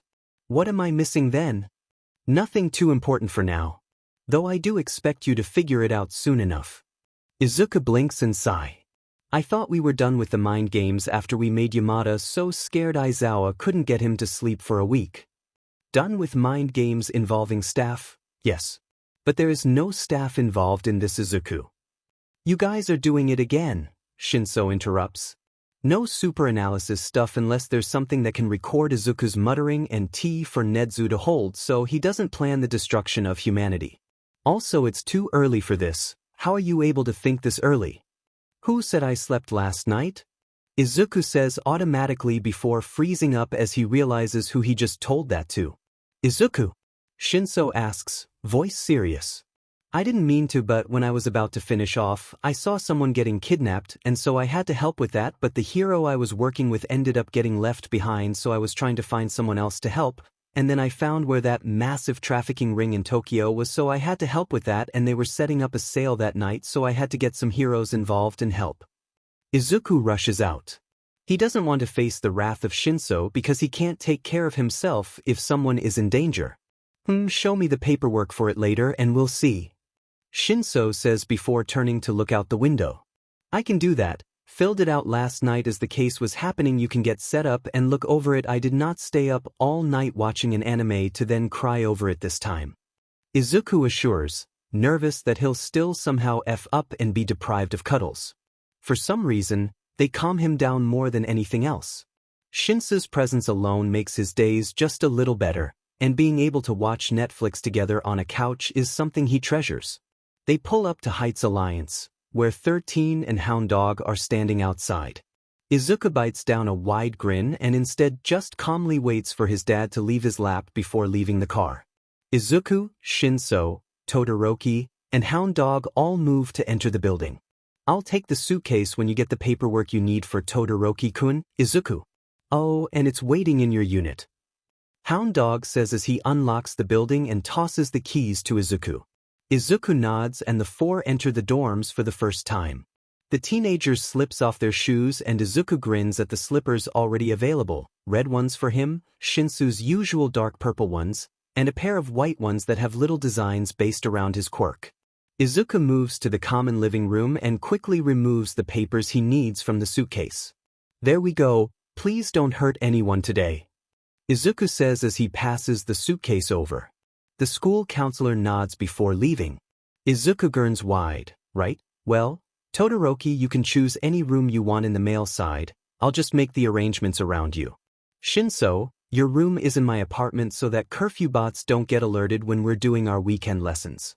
Izuku heads to his unit and opens it to see the cat tree he had ordered set up, with a black cat on top. He opens her forest eyes and looks to the two humans who had just entered. Izuku looks to Shinso, whose face goes from blank to confused to surprised to excited as he looks at the kitten. Isn't that the therapy cat I picked out? Sure is. Izuku says as he closes the door and watches the happiness on Shinso's face. It's so nice to make his friend feel this way. Izuku's heart feels warm as Shinso moves forward slowly, stretching out his hand from the cat as he approaches her. Izuku's heart race increases as the cat sniffs before rubbing her head on Shinso's hand, purring. Shinso's face lights up as butterflies erupt in Izuku's stomach.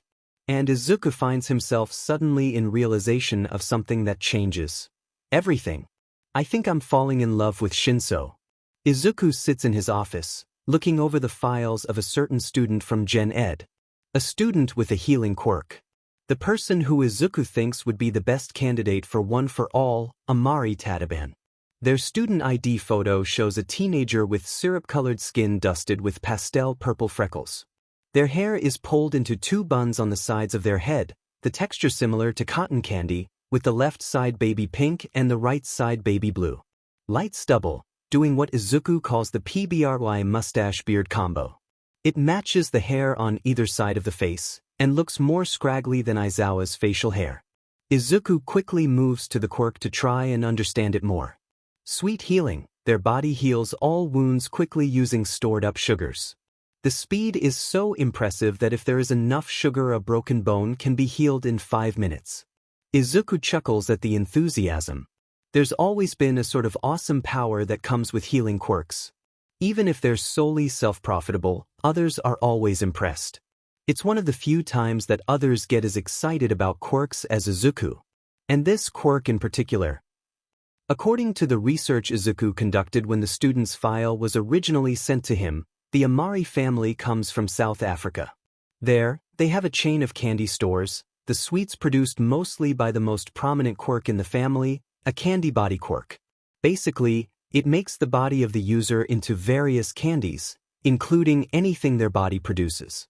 Their family is one of the main reasons that the question of quirk-produced food and where they stand when it comes to health guidelines was a major thing when quirks were first getting accepted by the world. Long story short, if a person produces food with their body and wishes to sell it, it must be properly labeled and the food sold must be tested by national governments to pass their specific guidelines.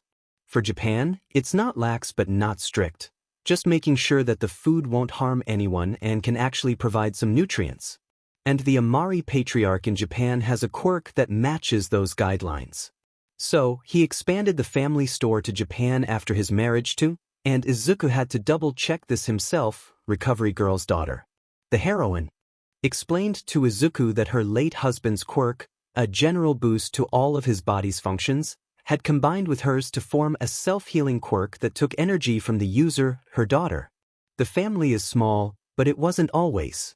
What is now 4 members used to be 9, but after a fire, an incident where a young Taliban had saved their younger siblings and had to be pulled back to stop them from running in to save those who wouldn't make it, most of the elder children passed. A 9-year-old Taliban suddenly became the eldest sibling, and from their record they take their job as an older sibling very seriously. From first aid classes and qualifications to excellent grades and notes from teachers about hard work and kindness, Taliban has shown to be a wonderful role model. And their actions at the incident that pushed them into that position shows a heroic bone that Izuku can only hope hasn't been pushed down in the years since. There is a knock at the office door. Izuku calls for the person to enter and is greeted with a Mari Taliban. They are on the shorter side, but still an inch or so taller than Izuku. Their hair is in the same fashion as it was in the photo. The stubble in the picture was shaved off. They're wearing a simple dress, since school is not in session and they don't need to be in the uniform. Amari? Please, come sit. The student blinks at Izuku, clearly curious as they move to sit down and accept a cup of tea Izuku offers. Now, you may have a few questions, but I would like to explain myself before you ask anything, if that's all right? Taliban nods and Izuku grins before starting off by explaining his status as Nedzu's child, and how that has led to his position at the school. After going over how Izuku is qualified to have his own office and teach, they get to the juicy bit. Now, you're probably wondering why I called you here. What I'm about to say cannot leave this room, do you understand? Yes, sensei.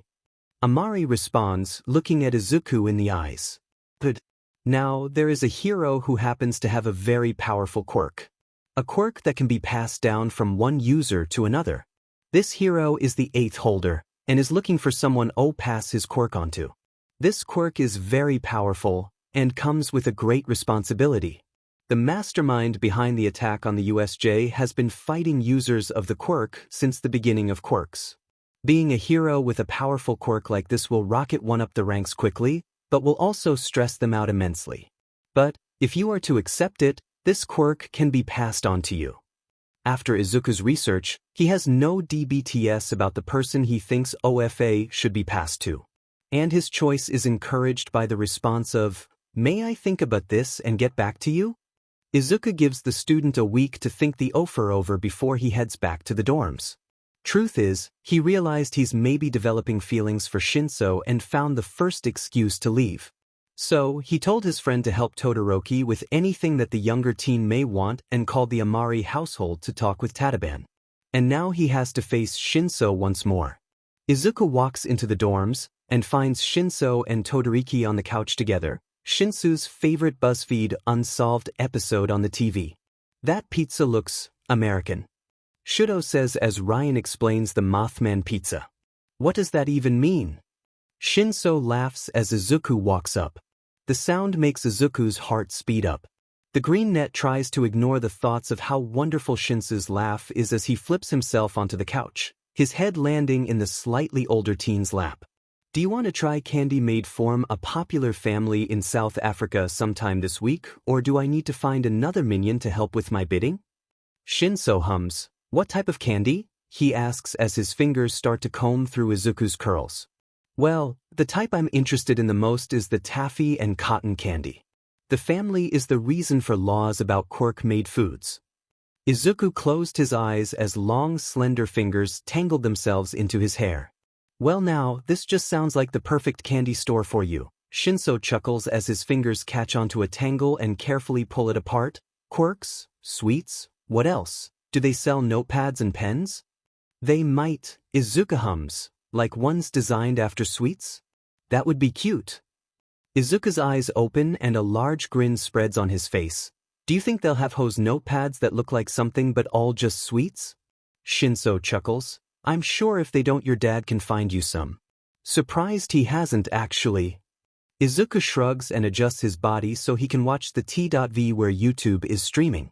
Do you think that the Mothman might have been an early form of Quirks that people hid because they didn't want to get experimented on? Izuku asks after a moment. That's a thing. Shinso asks. Like, people from the 1900s are whatever having a quirk? Well, it's possible that they just didn't activate the DNA that contains all of the quirk stuff. People in the 1900s and early 2000s are almost the exact same as me. And sometimes quirkless people develop quirks if they are exposed to a near-death situation. So, it's possible that someone was in danger, had one of the first quirk activations, and it was a bat moth mutation thing. Todoroki looks at Izuku with a gleam in his eyes that Izuku finds himself excited for. So, if this is the case, it would mean that this person would have been hiding from the US government, correct? Izuku nods. That is right. Todoroki hums and turns back to the screen, but leans forwards more. Izuku finds himself wondering if Todoroki was ever allowed to watch something like this or not. So, when Shinso goes to put on another episode, Izuku doesn't stop him to talk about how the episodes can be used in his training. They just enjoy the show together, Shinso's fingers tangled in Izuku's hair. After a few episodes, Izuku looks over to Todoroki. The boy seems to be relaxed, if still just a little tense. Izuku hums to himself and decides that he should try to figure out what might be causing issues. Todoroki, how is your room? Do you need to buy anything? The boy shifts and hum. I want to change the room so it looks more traditional. The teen admits. He tenses up slightly, but relaxes entirely when Izuku speaks. Well, I think the three of us can remodel a room to look more traditional. It might take a day, but we should be able to do it. Izuku pulls out his phone to look up the materials required for that. Wow. Shinso and Todoroki watch another episode of BuzzFeed Unsolved. After ordering everything needed to remodel Todoroki's room, Izuku finds himself switching between watching the show and watching Shinso. It's definitely a new development. He's trying to understand where the thoughts of falling for Shinso could have come from, if it's even okay, and what he should do. His conclusions? It would be unprofessional for Izuku to even think about Shinso like this. He should repress his feelings and just hope they go away. Even if it wasn't unprofessional, why would Shinso like Izuku like that? Izuku's just the quirkless kid who got fed over and then really lucky. There's so many other people that would be better for Shinso than Izuku. There's always someone better. Izuku has trouble pushing back the memory that tore out his heart not even a week ago. The point is Izuku thinks to himself, I am not good for Shinso. And I should start acting more like a teacher instead of a friend to him. The conclusion hurts. Izuku didn't have friends growing up. Shinso is the first person who Izuku could classify as a friend. But Izuku shouldn't be friends with him. Maybe he should start acting more like a teacher. The first step is stopping the casual affection happening. So, Izuku gets up and tries to imprint the way Shinso's fingers feel as they leave his curls. He shrugs off Shinso's concerns by telling the slightly older teen that papers need to be graded. Izuku makes his way out of the room, pausing once to look at the two students left on the couch. Todoroki coming up with his own wild conclusions, and Shinso's responding laughter. And he tries to ignore the pain in his heart as he walks away from another crush with someone he thinks would be much better for them.